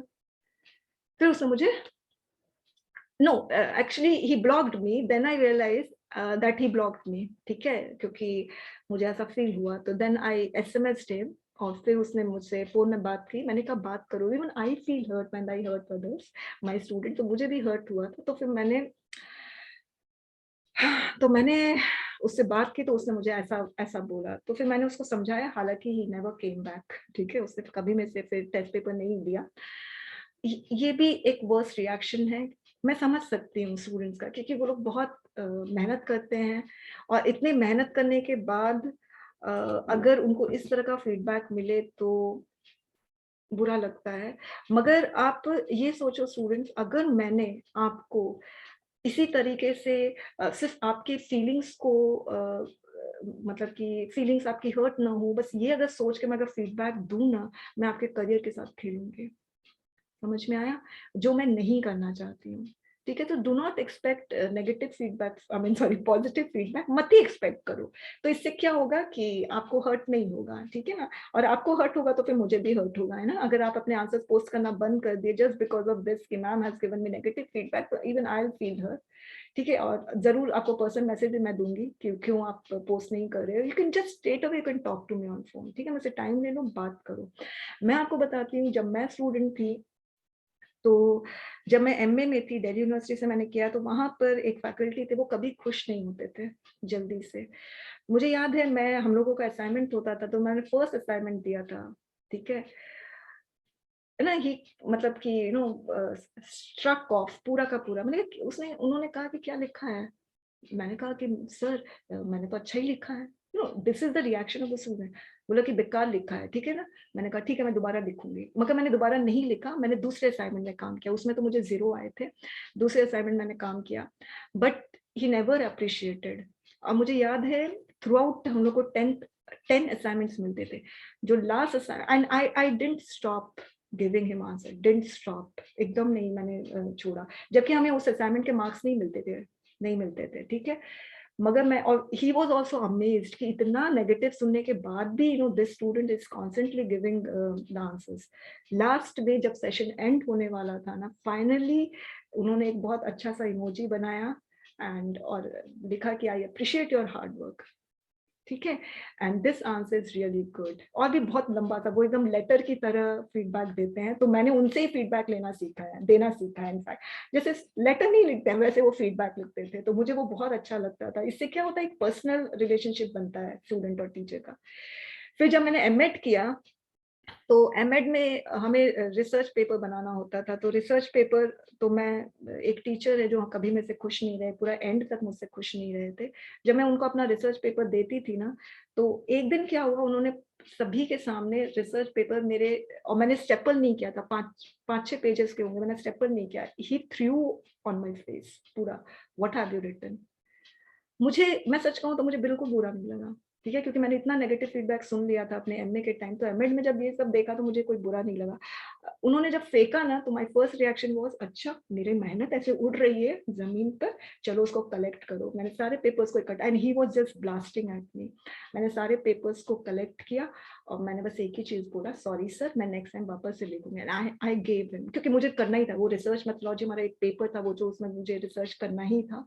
तो मैंने फिर सेकेंड टाइम दिया, मगर ठीक है, he never was never happy with my answers, मगर मैंने देना नहीं छोड़ा, मैं ये बता रही, मैंने देना नहीं छोड़ा, I kept giving him answers, ठीक है। अब वो he used to scold me, but उनका वो हक है, वो कर सकते हैं। इसीलिए मैं कह रही हूँ कि अगर मैं नेगेटिव फीडबैक देती हूँ, don't feel offended, don't feel discouraged, don't get disheartened, कुछ नहीं होता है, ठीक है। आपके आंसर्स को मैं रिजेक्ट कर रही हूँ, आपको रिजेक्ट नहीं कर रही हूँ, ये चीज ध्यान रखना, ओके फाइन। यहाँ पर हमारा ये सेशन जो था एक वार्म अप सेशन वाला, ये खत्म होता है। अब कोई भी क्वेरी है तो आप लोग मुझसे पूछ सकते हैं, एनी क्वेरी। हेलो हाँ बताइए तरुण। मैम, आपने जो बोला था कि एडिटोरियल रीडिंग के बाद ऐसे वो पैराग्राफ्स लिखने के लिए, वो मैम वो लास्ट 10 डेज से मतलब वो मैं लिख रहा हूँ, और ये इसका इम्प्रूवमेंट भी बहुत अच्छा, उसको फर्दर मतलब कंटिन्यू रखे जब तक एग्जाम नहीं बिल्कुल आता। बिल्कुल बिल्कुल करते मैम। रहो, ठीक है। मतलब आप दिन की शुरुआत ही लिखने से करो, बीच में मत करो। सुबह उठो, सबसे पहले मैं पेपर मिले, सबसे पहले लिखो, ठीक है। जरूरी नहीं है करंट पेपर ही, आप पहले वाला पेपर भी ले लो, उससे कोई फर्क नहीं पड़ता। बस देख देख कर उतारो। आपको खुद, आपकी उंगलियां है ना, वो आप देखो बहुत फ्लेक्सिबल हो गई है, उंगलियां जो है वो एफिशिएंट हो गई है, कॉम्पिटेंट हो गई है, और आपका पेन भी आपको फील होगा कि ये भी बड़ा इफेक्टिव है यार, ठीक है। Yes ma'am. और मैम सेकंड चीज ये था कि मैम आपका जो क्लास था ग्रामर का, सीएपीएफ क्लास जो हुआ था मैम, वो भी क्लास मतलब साथ में वो भी क्लासेस मैंने मतलब किया, उसी से इंस्पायर्ड होकर के मैम मैंने ये ग्रुप ज्वाइन किया। तो वो क्लासेस मैंने मतलब 10 क्लास तक मतलब लेवल 6 लेवल 7 तक मैंने मैम क्लास किया था, सब्जेक्ट वर्ब एडजस्टमेंट। मतलब आप मेरी तो लाइव मैम क्लास में थे तरुण? नो मैम, लाइव क्लास में नहीं मैम, वो अच्छा, जो जो रिकॉर्डेड यूट्यूब में, ओके ओके, हाँ हाँ, right right right, okay ma'am, good, हाँ। वो 90 टोटल क्लासेस है, 89 या 90 अप्रॉक्स। तो मैंने मैम 10 क्लासेस तक उसको मतलब अच्छे से मैंने कॉपी में भी, और जैसे जैसे आप वो उन लोगों को बोलती थी वैसे वैसे मैम 10 क्लास तक ग्रेट, अभी तक मैंने कर चुका है, मतलब कर चुका हूँ मैं। हाँ उसको जैसे आप आप कंटिन्यू क्वेश्चन, करना। बिल्कुल मैम, वो जो क्वेश्चंस आप देते थे वो क्वेश्चंस का मैं स्क्रीनशॉट ले लेता था, और सॉल्यूशंस का भी स्क्रीनशॉट ले लेता था। उसके बाद मैं ओके सारा गुड, क्वेश्चन मतलब पहले जैसे होता था कि कौन सिंगुलर है, प्लूरल है, फिर वर्ब, वो सब सारे कुछ मैम सेक्शन मतलब प्रोसेस वाइज सारा चीज 10 क्लास तक किया। मैम इसको फर्दर एक्सटेंड करता रहूं। हाँ बिल्कुल। और ग्रामर तो बहुत इंपॉर्टेंट है, इनफैक्ट इसका प्लेलिस्ट का लिंक मैं शेयर कर दूंगी, ठीक है। बिल्कुल मैम, टास्क बिल्कुल। टास्क ग्रुप में कर दूंगी। जो नहीं देख रहा है ना, या ग्रामर आपको लगता है कि प्रॉब्लम है, तो वो ये ग्रुप, सॉरी ये प्लेलिस्ट में वीडियोस है, आप लोग वॉच कर सकते हैं। और इसमें कुछ स्टूडेंट्स हैं जो ग्रामर की लाइव क्लास में थे, तो मुझे पता नहीं दिख भी रहे हैं, हिमांशु था, पूजा है, ठीक है, एनीवेज अक्षय है, हाँ। और बताइए इसके अलावा और कोई क्वेरी? नो मैम, फिल यही था अभी तो। इसके अलावा किसी और को? Hello ma'am, hello, good good evening ma'am.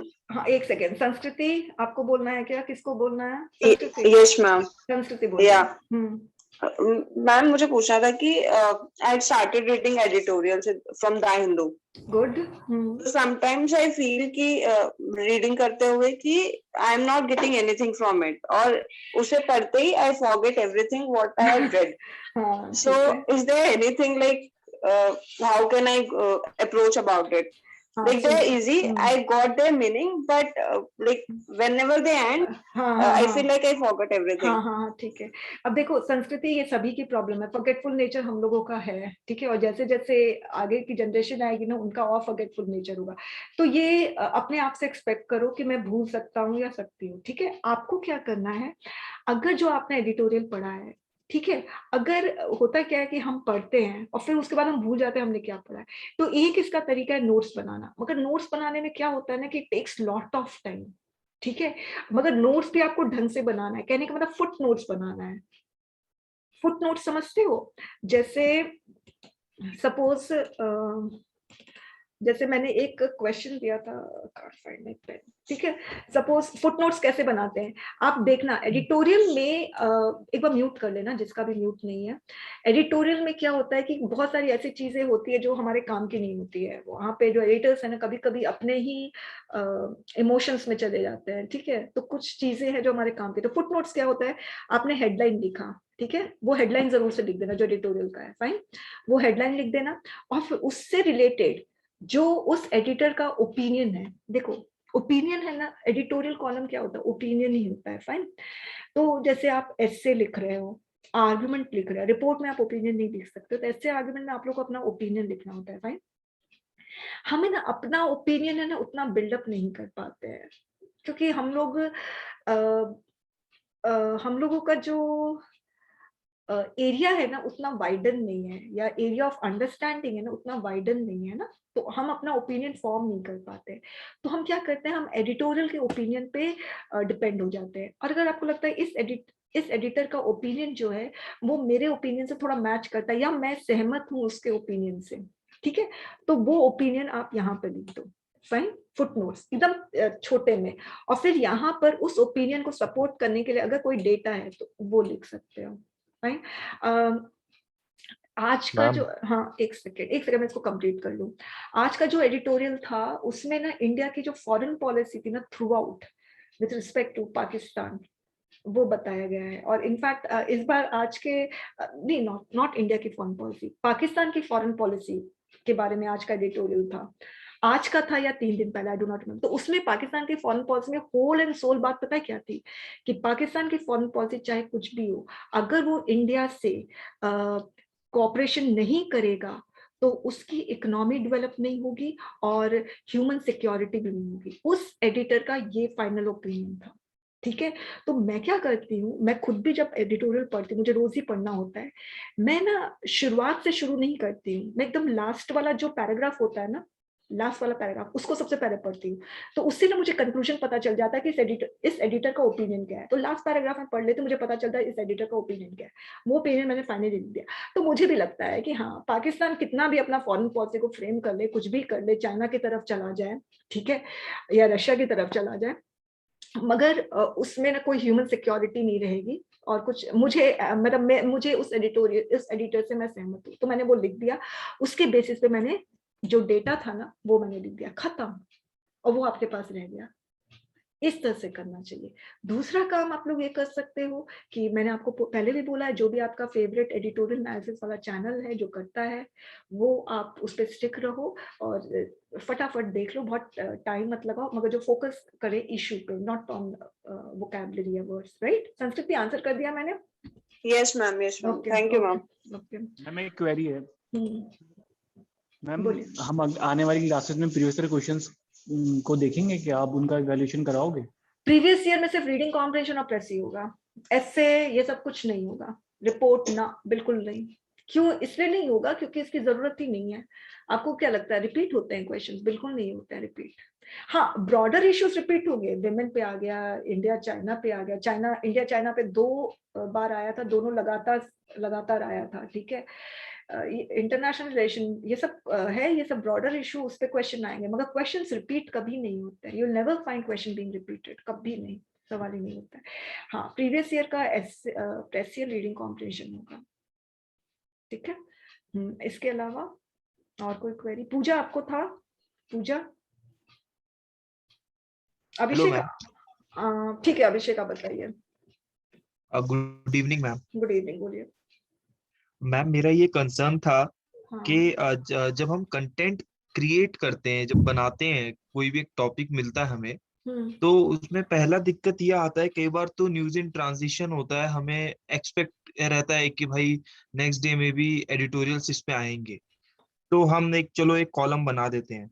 फिर उसके बाद देखते हैं कि हर एडिटोरियल, जैसे हंगर का टॉपिक है सपोज, तो हम्म हंगर को नेशन के साथ, इकोनॉमी के साथ, पॉलिटी के साथ ऐसा जोड़ जोड़ के अलग अलग आर्टिकल आते हैं। तो हम्म फिर उसमें दिक्कत होती है, हमें लगता है कि एक ही बार में बन जाए, आज ही का दिन निकाला है।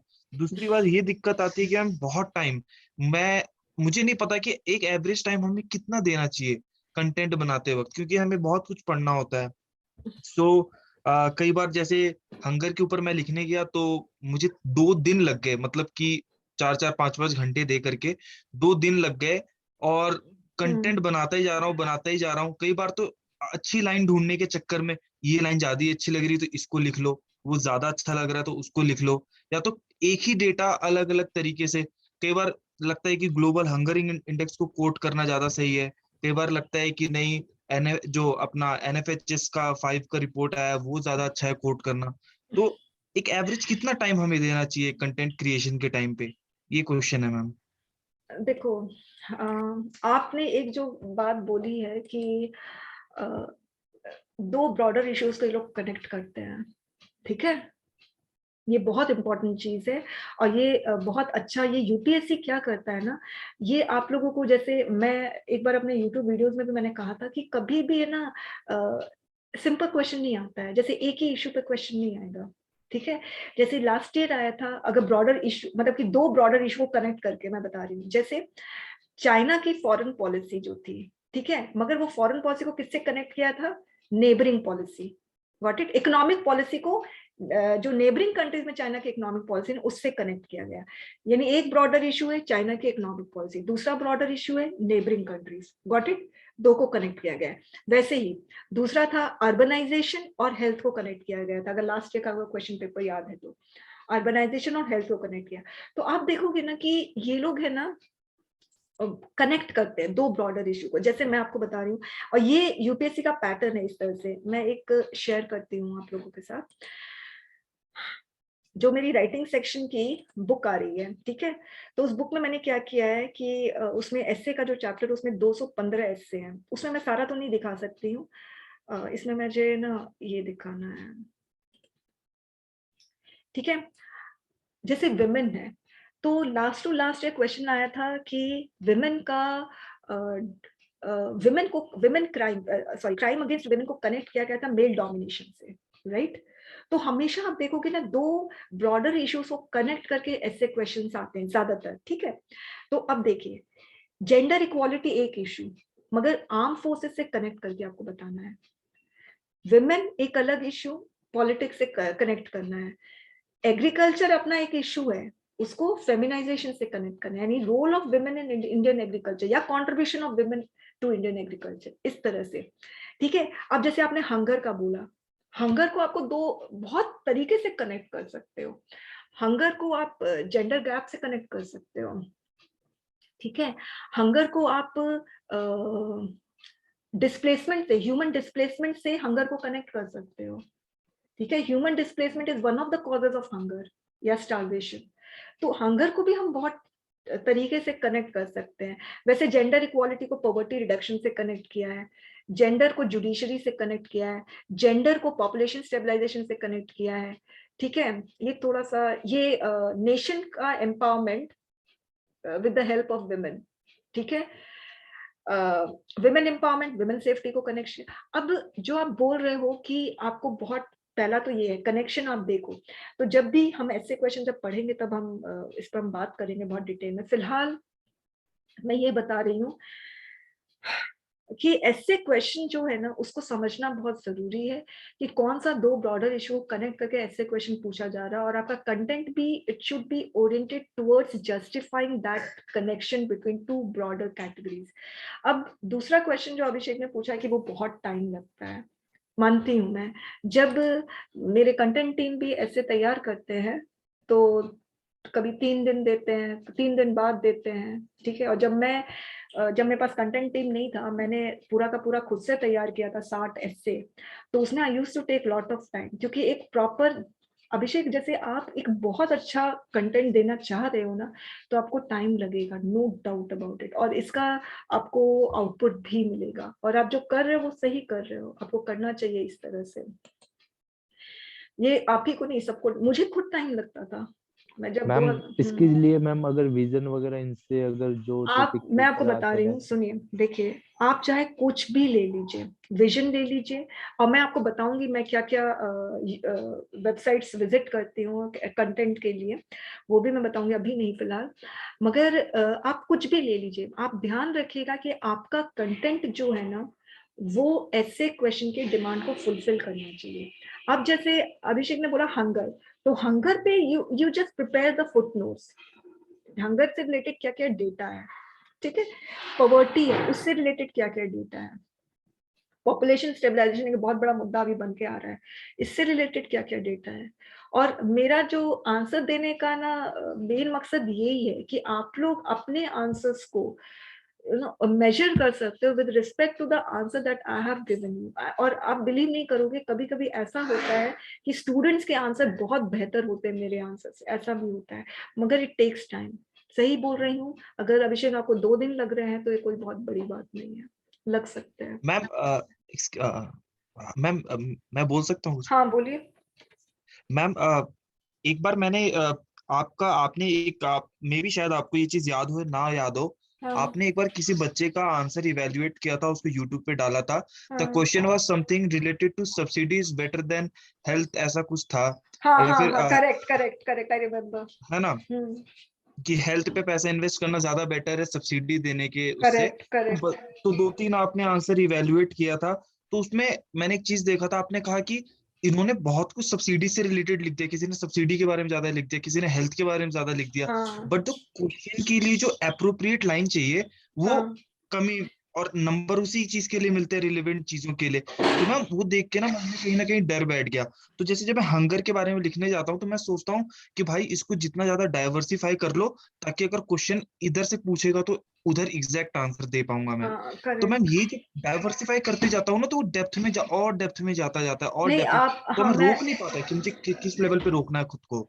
नहीं, मैं आपका यस बात, मैम। हाँ सही आप बोल रहे हो, मगर है ना, आप है ना अपने आप को ना एडिटोरियल में डीलिमिट कर लो, अपने आप को कन्फाइन कर लो। जैसे बहुत सारे क्वेश्चंस होते हैं, बहुत, अगर आप किसी टॉपिक, किसी इशू में आप डीप में जाओगे ना, तो आप फिर कोई लिमिट ही नहीं है, फिर तो कितनी गहराई है ना। तो आपको क्या करना है, अपने आप को आप है ना सिर्फ एडिटोरियल, जो हिंदू एडिटोरियल, उसमें आप अपने आप को बांध लो कि उसमें जो इशू आया है, उसमें जो डेटा आया ना, मैं बोलूंगा। फाइन, पहली चीज। दूसरी चीज, जब आप लोग ऐसे क्वेश्चन आपको मिलना शुरू होगा, तब आपको पता चलेगा कि इसको हमें किससे कनेक्ट करना चाहिए, तो फिर उसका आप डेटा लो। अभी आप क्या करें, जैसे हंगर को किससे किससे कनेक्ट कर सकते हैं हम लोग? हंगर को विमेन से कनेक्ट कर सकते हैं, हम लोग हंगर को चाइल्ड से कनेक्ट कर सकते हैं, हंगर को डिस्प्लेसमेंट से कनेक्ट कर सकते हैं, हंगर को पॉपुलेशन इन जनरल से कनेक्ट कर सकते हैं, ठीक है। मगर जब भी हंगर आएगा ना, आपको हंगर का एक डेटा, तो जो स्टैंडर्ड डेटा है, वो तो, जो रीसेंट डेटा, वो तो आपको देना पड़ेगा, ठीक है, चाहे वो वर्ल्ड हंगर का दो या इंडिया का आप दो, ठीक है। तो वो करो, मगर अभी आप डाइवर्सिफाई मत करना। अभी आप क्वेश्चन, आपको जब मिलता है ना, आप लोग क्वेश्चन फ्रेम नहीं कर सकते, मगर जब आप लोग को क्वेश्चन मिलेगा ना, उस समय आप लोगों को पता चलेगा कि कौन सा डेटा वैलिड है, कौन सा data relevant to this essay question. जैसे women crime, crime against women is the result of male domination, is due to male domination, ठीक है। अब इसमें स्टूडेंट्स ने क्या किया था, मेरे खुद के कंटेंट टीम ने क्या किया था, ये लास्ट ईयर। अब विमेन क्राइम है, मेल डोमिनेशन है, तो विमेन क्राइम के बारे में बहुत उसने लिख दिया, विमेन क्राइम का बहुत डेटा लिख दिया, ठीक है। विमेन क्राइम क्यों होता है, तो मैंने कहा भाई, इस क्वेश्चन में साफ बोल रहा है कि male domination is the cause of women crime, I mean crime against women, male domination is the cause. तो बस मेल डोमिनेशन के बारे में ही बताओ, और जितना भी रीजन है क्राइम, विमेन के अगेंस्ट जो क्राइम हो रहा है, और जितना रीजन है, सबको हटा दो, सबको भूल जाओ। तो इससे आप बोले ना डाइवर्सिफाई होता है, वो डाइवर्सिफाई नहीं होगा जब आपको ऐसे क्वेश्चन मिलेगा, तब आपको पता चल जाएगा, अच्छा मुझे तो डीलिमिट करना है, अपने आप को कन्फाइन करना है, विमेन क्राइम का बहुत सारा कॉजेज है, मगर मुझे सिर्फ ब्रेन डोमिनेशन पे बात करनी है। Got it? तो अभी फिलहाल अभी उतना मत करो इस पे, पेपर 1 पे बहुत ध्यान दो, मैं यही कहूंगी। ठीक है अजय, चलिए नेक्स्ट क्या क्वेश्चन है? पूजा आप पूछिए अब। पूजा, अजय यादव आ गए। चलिए पूजा, क्या क्वेश्चन है आपके? आपकी आवाज नहीं आ रही है पूजा, मेरे पास आवाज नहीं आ रही है पूजा। मैम आप एडिटोरियल का फ्राइडे का क्या क्या पढ़ने के लिए मतलब आप बोली थी? एडिटोरियल दोनों पेज, लेफ्ट एंड राइट दोनों पेज। ठीक है, रोज ओके मैम। पढ़ो। पूजा की तो खैर आवाज नहीं आ रही। इसके अलावा किसी और को कोई क्वेरी है? Yes, good evening ma'am. हाँ बताइए। मैम ये कह रहा था, जो आप अभी लेक्चर्स ले रहे हैं, जो वीडियो रिकॉर्डिंग्स होंगी, हाँ जैसे हमारा ये सेशन खत्म, ये हमारा कोर्स खत्म हो जाएगा पूरा, हाँ तो जैसे मैं मई में जून में आपकी जो रिकॉर्डिंग वीडियो की जरूरत पड़ रही है, तो हमें हाँ, वो क्या सेशन मिल जाया करेगा क्या रिकॉर्डेड फॉर्म में? ये सारा मैं यूट्यूब में अपलोड करूंगी। राइटिंग ठीक सेक्शन का बैच का मैं कुछ भी अपने पास नहीं रखूंगी, सब कुछ ठीक ऑल विल बी ओपन। मतलब कुछ भी, क्योंकि इसमें सीट लिमिटेड थी ना, हालांकि 30 का 40 हो गया, मगर सब कुछ सारा यूट्यूब में अपलोड होने वाला है। ठीक, थैंक यू मैम। हाँ इसके अलावा हेलो मैम। हाँ अनूप बताइए। मैम मैं तो अभी तक स्टार्ट ही नहीं किया था आंसर राइटिंग, तो उसे कैसे स्टार्ट करूँ? अभी मत करो, आप क्लास के अकॉर्डिंग चलो, क्लास के साथ साथ चलो। ठीक है, अभी सिर्फ आप हो रोज जाएगा लिखो। ना? हाँ बिल्कुल, रोज लिखो। ठीक है। Okay ma'am. हाँ एक और चीज मुझे सबको बतानी है। देखिए मेरा मिड मार्च से टेस्ट पेपर का जो है ना, टेस्ट सीरीज प्रोग्राम वो शुरू हो जाएगा। राइटिंग सेक्शन में जितने भी स्टूडेंट्स है, कोई भी टेस्ट पेपर्स नहीं अटेम्प्ट करेगा। ठीक है, ओके। अप्रैल में जब आप लोग मिनी टेस्ट दे दोगे, 25 अप्रैल 30 अप्रैल को रिजल्ट, उसके बाद मई जून में आपको टेस्ट पेपर अटेम्प्ट करना तो आप कर लेना, मगर बीच में कोई भी टेस्ट पेपर अटेम्प्ट नहीं करेगा। कोई भी राइटिंग सेक्शन बैच का स्टूडेंट मेरा टेस्ट पेपर नहीं खरीदेगा। क्लियर? आपको टेस्ट पेपर देना है, मई से शुरू करना देने के लिए। हाँ आगे अजय बताइए। अजय ने हाथ उठाया है, चलो ठीक है आगे। और किसी को प्रॉब्लम? उत्कर्ष।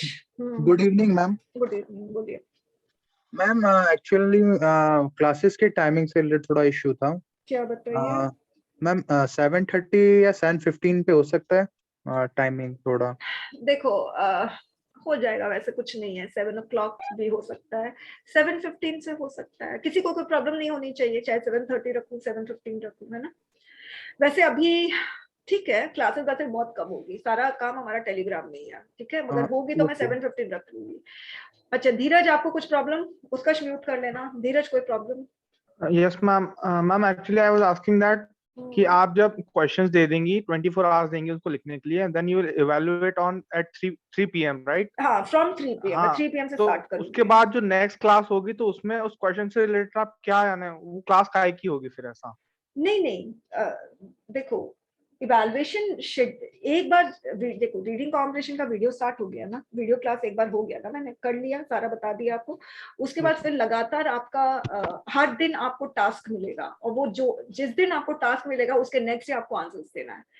ठीक है, और मैं आपको हर हालत में 2:30 और 3 बजे आपको टास्क दे दूंगी। नेक्स्ट डे का टास्क ग्रुप है ना, वो हमेशा खाली रहेगा, इन द सेंस कि सिर्फ मैं ही उसमें पोस्ट कर सकती हूँ। फाइन, उसमें मैं टास्क 2:30-3 बजे ही दे दूंगी। और दूसरी चीज ये है कि शेड्यूल आपके पास रहेगा।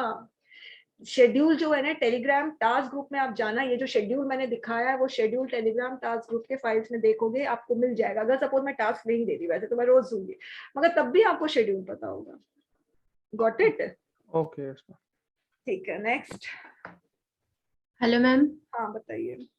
मैम जैसे अपना ये बैच अप्रैल में एंड हो जाएगा, उसके बाद जो एसेज वगैरह लिखेंगे फिर उनका कैसे पता चलेगा कि ये ठीक है? आप टेस्ट पेपर्स अटेम्प्ट कर लेना।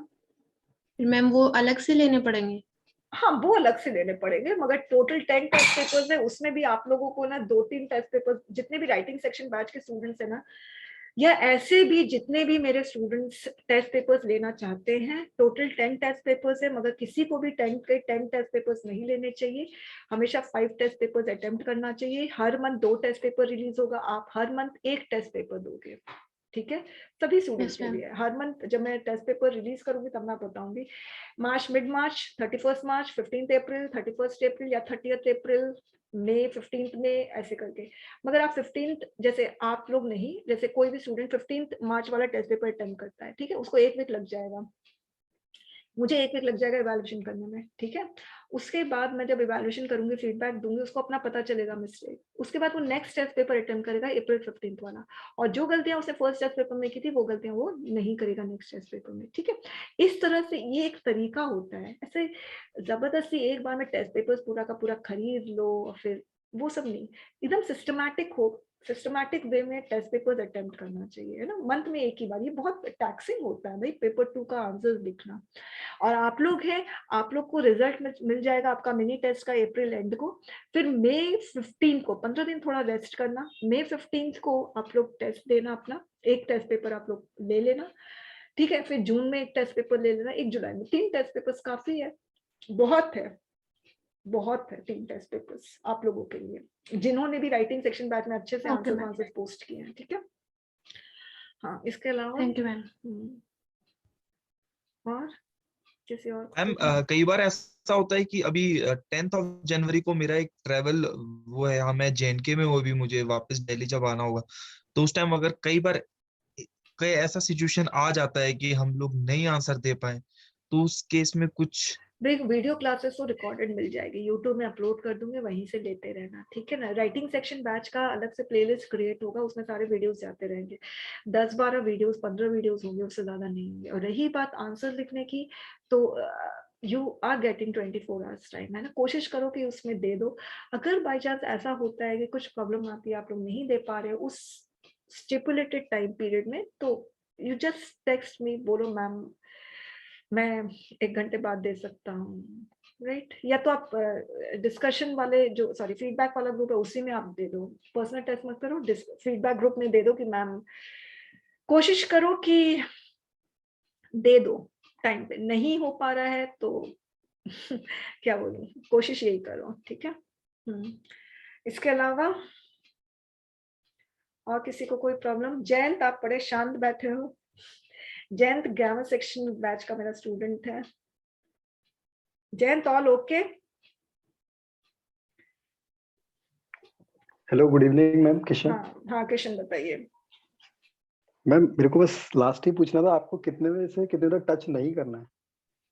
क्या मतलब आपने बोला था कि 3 बजे के बाद मुझे फोन नहीं करना। नहीं, 3 बजे के बाद मुझे फोन, देखो 3 बजे से ना मैं इवैल्यूएशन करना शुरू करती हूँ, ठीक है, और आप लोग को खुद पता चल जाएगा मेरा इवैल्यूएशन कब खत्म हुआ है। Got it? समझ में आ रहा है? लास्ट आंसर स्क्रिप्ट का मैंने ऑडियो फीडबैक, रिटन फीडबैक दे दिया, आपको खुद पता चल गया कि मेरा इवैल्यूएशन खत्म हो गया। उसके बाद आई टेक देखिए ऐसा, देखो हार्ड एंड फास्ट नहीं है, ठीक है, मगर इससे क्या होता है, मुझे डिस्टर्ब नहीं होती हूँ मैं इवैल्यूएशन पूरा ध्यान देती हूँ, ठीक है।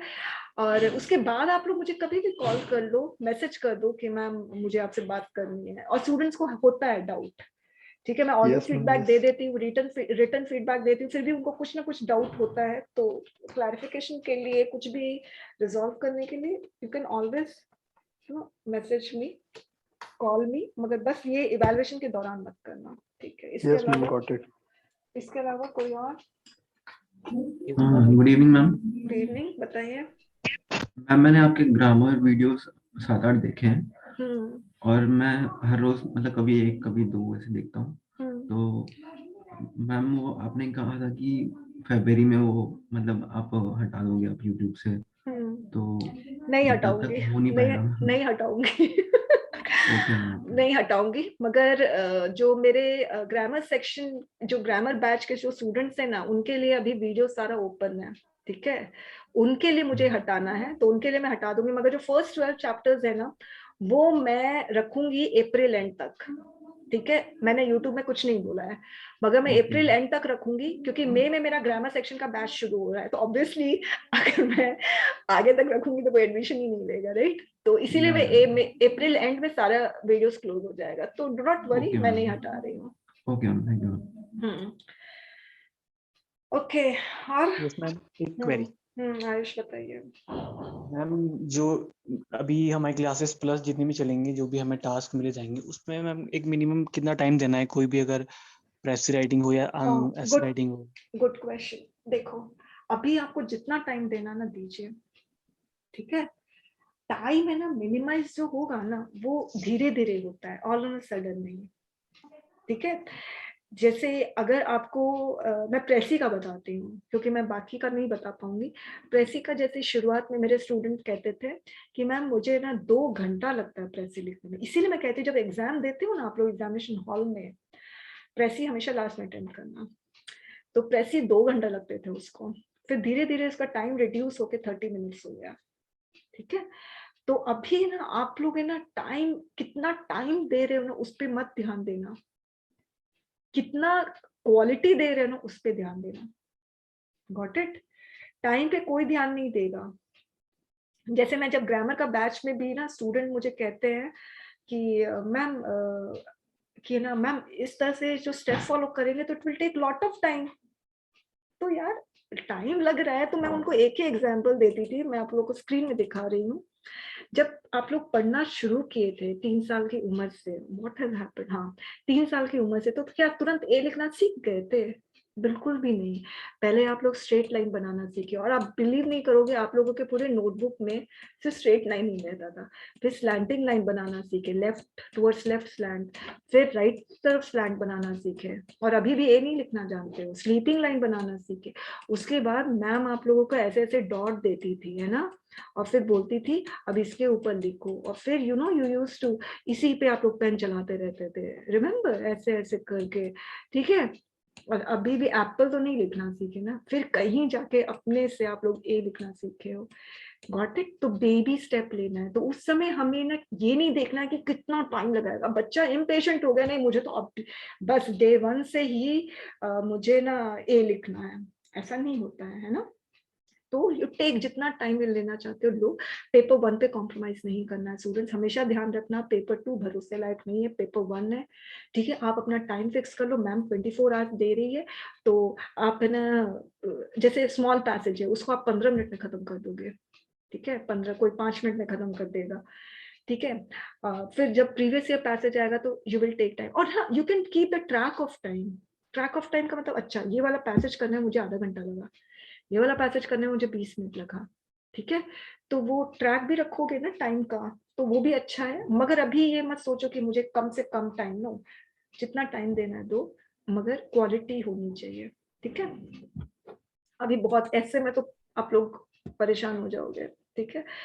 मगर यू नो करना तो पड़ेगा ही ना। और कुछ? इसमें इसलिए ना क्योंकि लास्ट जब एग्जाम रहेगा अगस्त में रहेगा, उससे 2 महीने पहले मैम, क्योंकि टेस्ट सीरीज वगैरह पेपर 1 के लिए और उसका रिवीजन में काफी मैम बर्डन हो जाता है लास्ट टाइम पे। मैं जानती हूँ। तो फिर मैम उस टाइम पे इसलिए ऐसा ना हो कि मेरा सेकंड, नहीं सुनो, ये जो बैच है ना ये तो खत्म हो जाएगा अप्रैल में, इसीलिए तो मैं कहती हूँ पेपर 2 का टेस्ट पेपर बहुत नहीं अटेम्प्ट करना चाहिए। जो राइटिंग सेक्शन बैच में नहीं है उनको 5-4 टेस्ट पेपर अटेम्प्ट करना चाहिए, और जो राइटिंग सेक्शन बैच में है उनको 2-3 अटेम्प्ट करना चाहिए, ताकि आपका जो जुलाई है ना उसमें आप लोग बहुत प्रेशर में रहते हो स्टूडेंट्स, बहुत ज्यादा इमेंस प्रेशर, और उस इमेंस प्रेशर में आप लोग है ना पेपर 1 पे ज्यादा ध्यान दोगे तो ज्यादा बेटर होता है, ठीक है? रोज, मगर उस इमेंस प्रेशर में भी रोज लिखो, देख देख कर जो लिखने वाला होता है ना, और ज्यादा टेस्ट पेपर नहीं अटेम्प्ट करना चाहिए पेपर 2 का, ठीक है? ये चीज ध्यान रखना। जैसे मैं आपको बताऊं, अभिषेक एक है, उसने है ना, वो उसने ना बहुत सिस्टमैटिकली चला था बंदा, बहुत सिस्टमैटिकली। उसने शुरुआत जो की थी वो 40 से शुरुआत की थी, पहले से उसका ठीक था writing section, sorry writing skill पहले से ही ठीक था, और उसने कोई राइटिंग सेक्शन बैच नहीं ज्वाइन किया था, उसने टेस्ट पेपर अटेम्प्ट किया, तो उसने बड़ा सिस्टमैटिकली चला। 40 आए, बहुत नेगेटिव फीडबैक मिले थे, मगर बहुत ज्यादा नहीं मिले थे, मगर मिले थे। ठीक है, उसके बाद तब तक उसने 5 टेस्ट पेपर दिए, जैसे ही उसका 80 बना ना, उसने छोड़ दिया टेस्ट पेपर देना। शुरू से उसने अटेम्प्ट किया था, जस्ट 80 टच हुआ है ना, छोड़ दिया, बोले बस मैम हो गया। बहुत उसको पता था उसको कितना देना है। और कोई कोई स्टूडेंट्स है, वो लोग है ना, उनको लगता है कि नहीं पूरा 10 का 10 देना है, और फिर क्वालिटी नहीं रहती है, और प्रेशर में बहुत रहते हैं ऐसे student.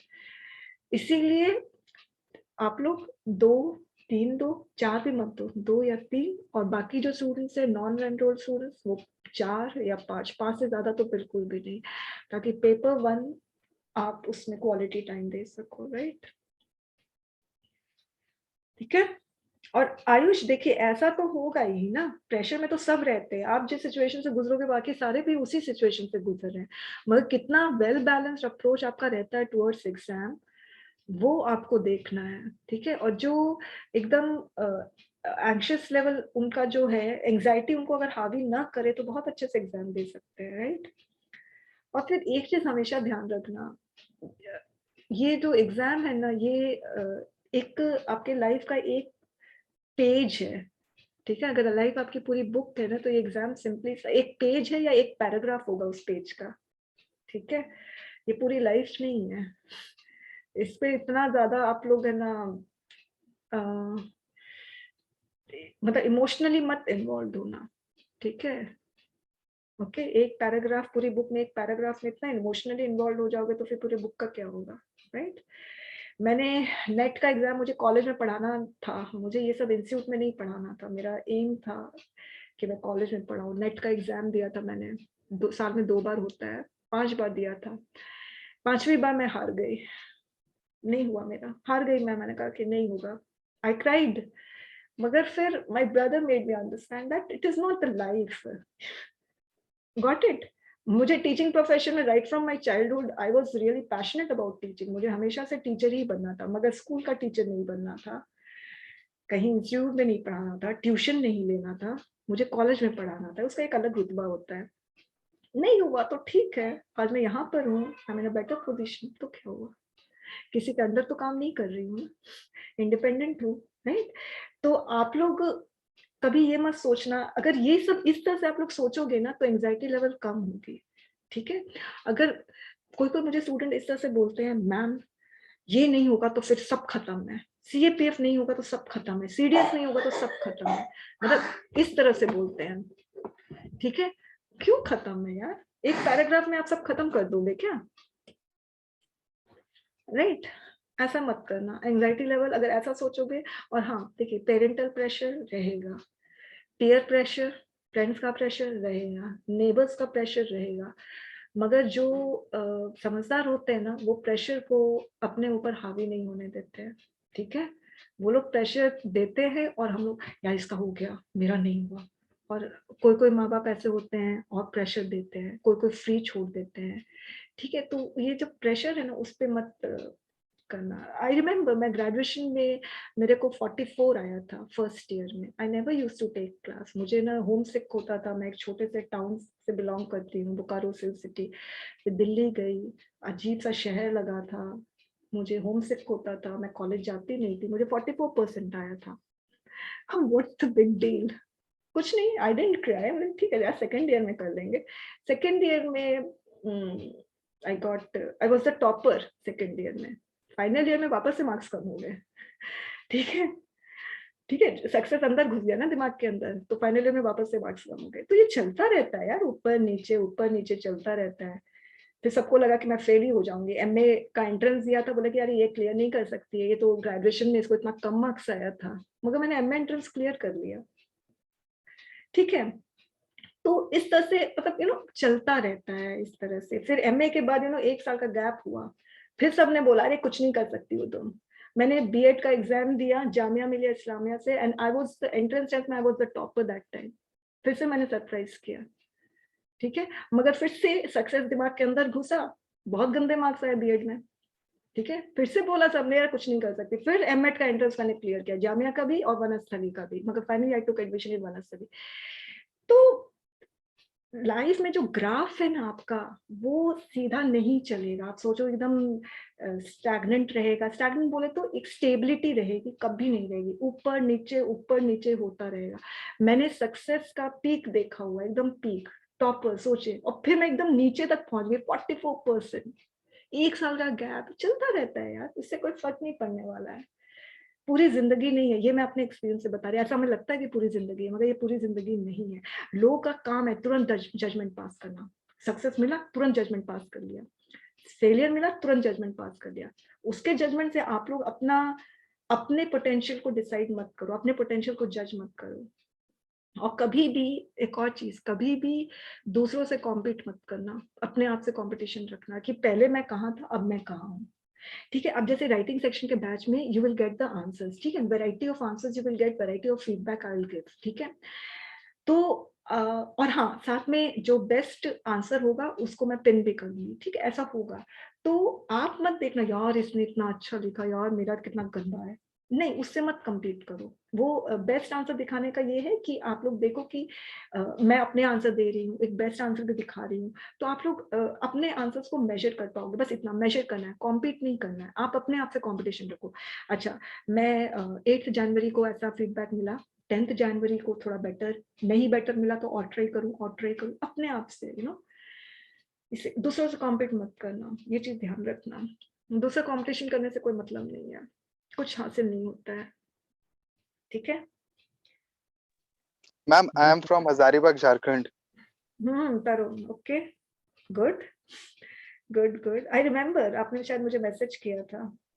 Yes ma'am. Okay, glad. अच्छा, अभिषेक ने कुछ चैट में आई एम पूछा। फ्रॉम डाल्टनगंज झारखंड। अच्छा, Jharkhand, that's good. Ambar, okay, good, fine. Abhishek ने क्या पूछा है चैट में? क्वेश्चन बैंक, कौन सा क्वेश्चन बैंक? मैम आपने कहा था ना कि आप भी कुछ क्वेश्चंस रिलीज करते हो, कुछ प्रोबेबिलिटी जिसके आने के हैं, तो क्या हाँ, हमें तो वो वो अलग से लेना पड़ेगा? अलग से क्या, वो तो मैं चैट टास्क ग्रुप में मैं वो कर दूंगी ना, पोस्ट कर दूंगी। अभी नहीं करूंगी, अभी आरसी चलेगा, प्रेसी चलेगा। जैसे ही प्रेसी का थोड़ा सा पार्ट खत्म होगा तो रिपोर्ट शुरू होगा, शायद सारे क्वेश्चंस एक बार में रिलीज हो जाएंगे। हाँ, बस मिनी टेस्ट के रिलीज नहीं करेंगे, वो क्वेश्चंस आपको मिल जाएंगे, ठीक है। वो क्वेश्चन मैं यूट्यूब में भी अपलोड कर दूंगी, ठीक है। उसकी पीडीएफ में टेलीग्राम पब्लिक ग्रुप है, उसमें भी पोस्ट कर दूंगी। वो नॉट अ बिग डील, ये सब हो जाएगा, ठीक है। क्वेश्चन देना जरूरी है ना, पता तो चले ना कि क्या क्वेश्चंस हैं। आपको अगर पहले से उस पे डेटा कलेक्ट करना तो कर सकते हो। एनी अदर क्वेश्चन, कुछ और? मैम, जो जिन बच्चों का पीडी कोर्सेज है उनके लिए कुछ कोई और इन्फॉर्मेशन ध्यान कुछ देने नहीं, सेम। बस आपको टेस्ट पेपर्स खरीदना नहीं होगा, you will get the test paper automatically, I will mail you, right, ठीक है। एनीथिंग एल्स, और कुछ स्टूडेंट? देखिए, मुझे उम्मीद है कि आप लोग है ना मेरे फीडबैक को एकदम स्पॉटिंगली लोगे, ठीक है। मैं अपना काम करूंगी, आप लोग अपना काम करना, आंसर पोस्ट करना कभी मत छोड़ना, ठीक है। कुछ भी प्रॉब्लम है आपको मेरे से है, मेरे फीडबैक से है, मुझे पूरा ओपनली बताओ फोन करके, आई डील विद दैट, ठीक है। और कभी कभी क्या होता है ना, हम लोग out of frustration, you know, personal problems भी होती है, कभी कुछ भी है, कभी तबीयत नहीं ठीक रही है, तो हम क्या करते हैं कि जितना रूडनेस आप लोग डिजर्व नहीं करते हैं, उससे कहीं ज्यादा रूड में हो जाते हैं। कभी कभी ऐसा भी हो सकता है ना, तो बट ठीक है ना, ये सोचना कि मैम का हक है हमारे पर ये सोचना, ठीक है, ओके। क्योंकि मेरा ना स्टूडेंट का रिएक्शन बहुत एकदम एक्सट्रीम हो जाता है ना कभी कभी, ठीक है। Okay then, shall we end the meeting? Okay, ma'am. चलो, Okay, ma'am. Thank you, ma'am. Okay, Thank you, ma'am. Thank you, ma'am. Thank you, ma'am. Okay, thank you. Thank you, ma'am. Thank you.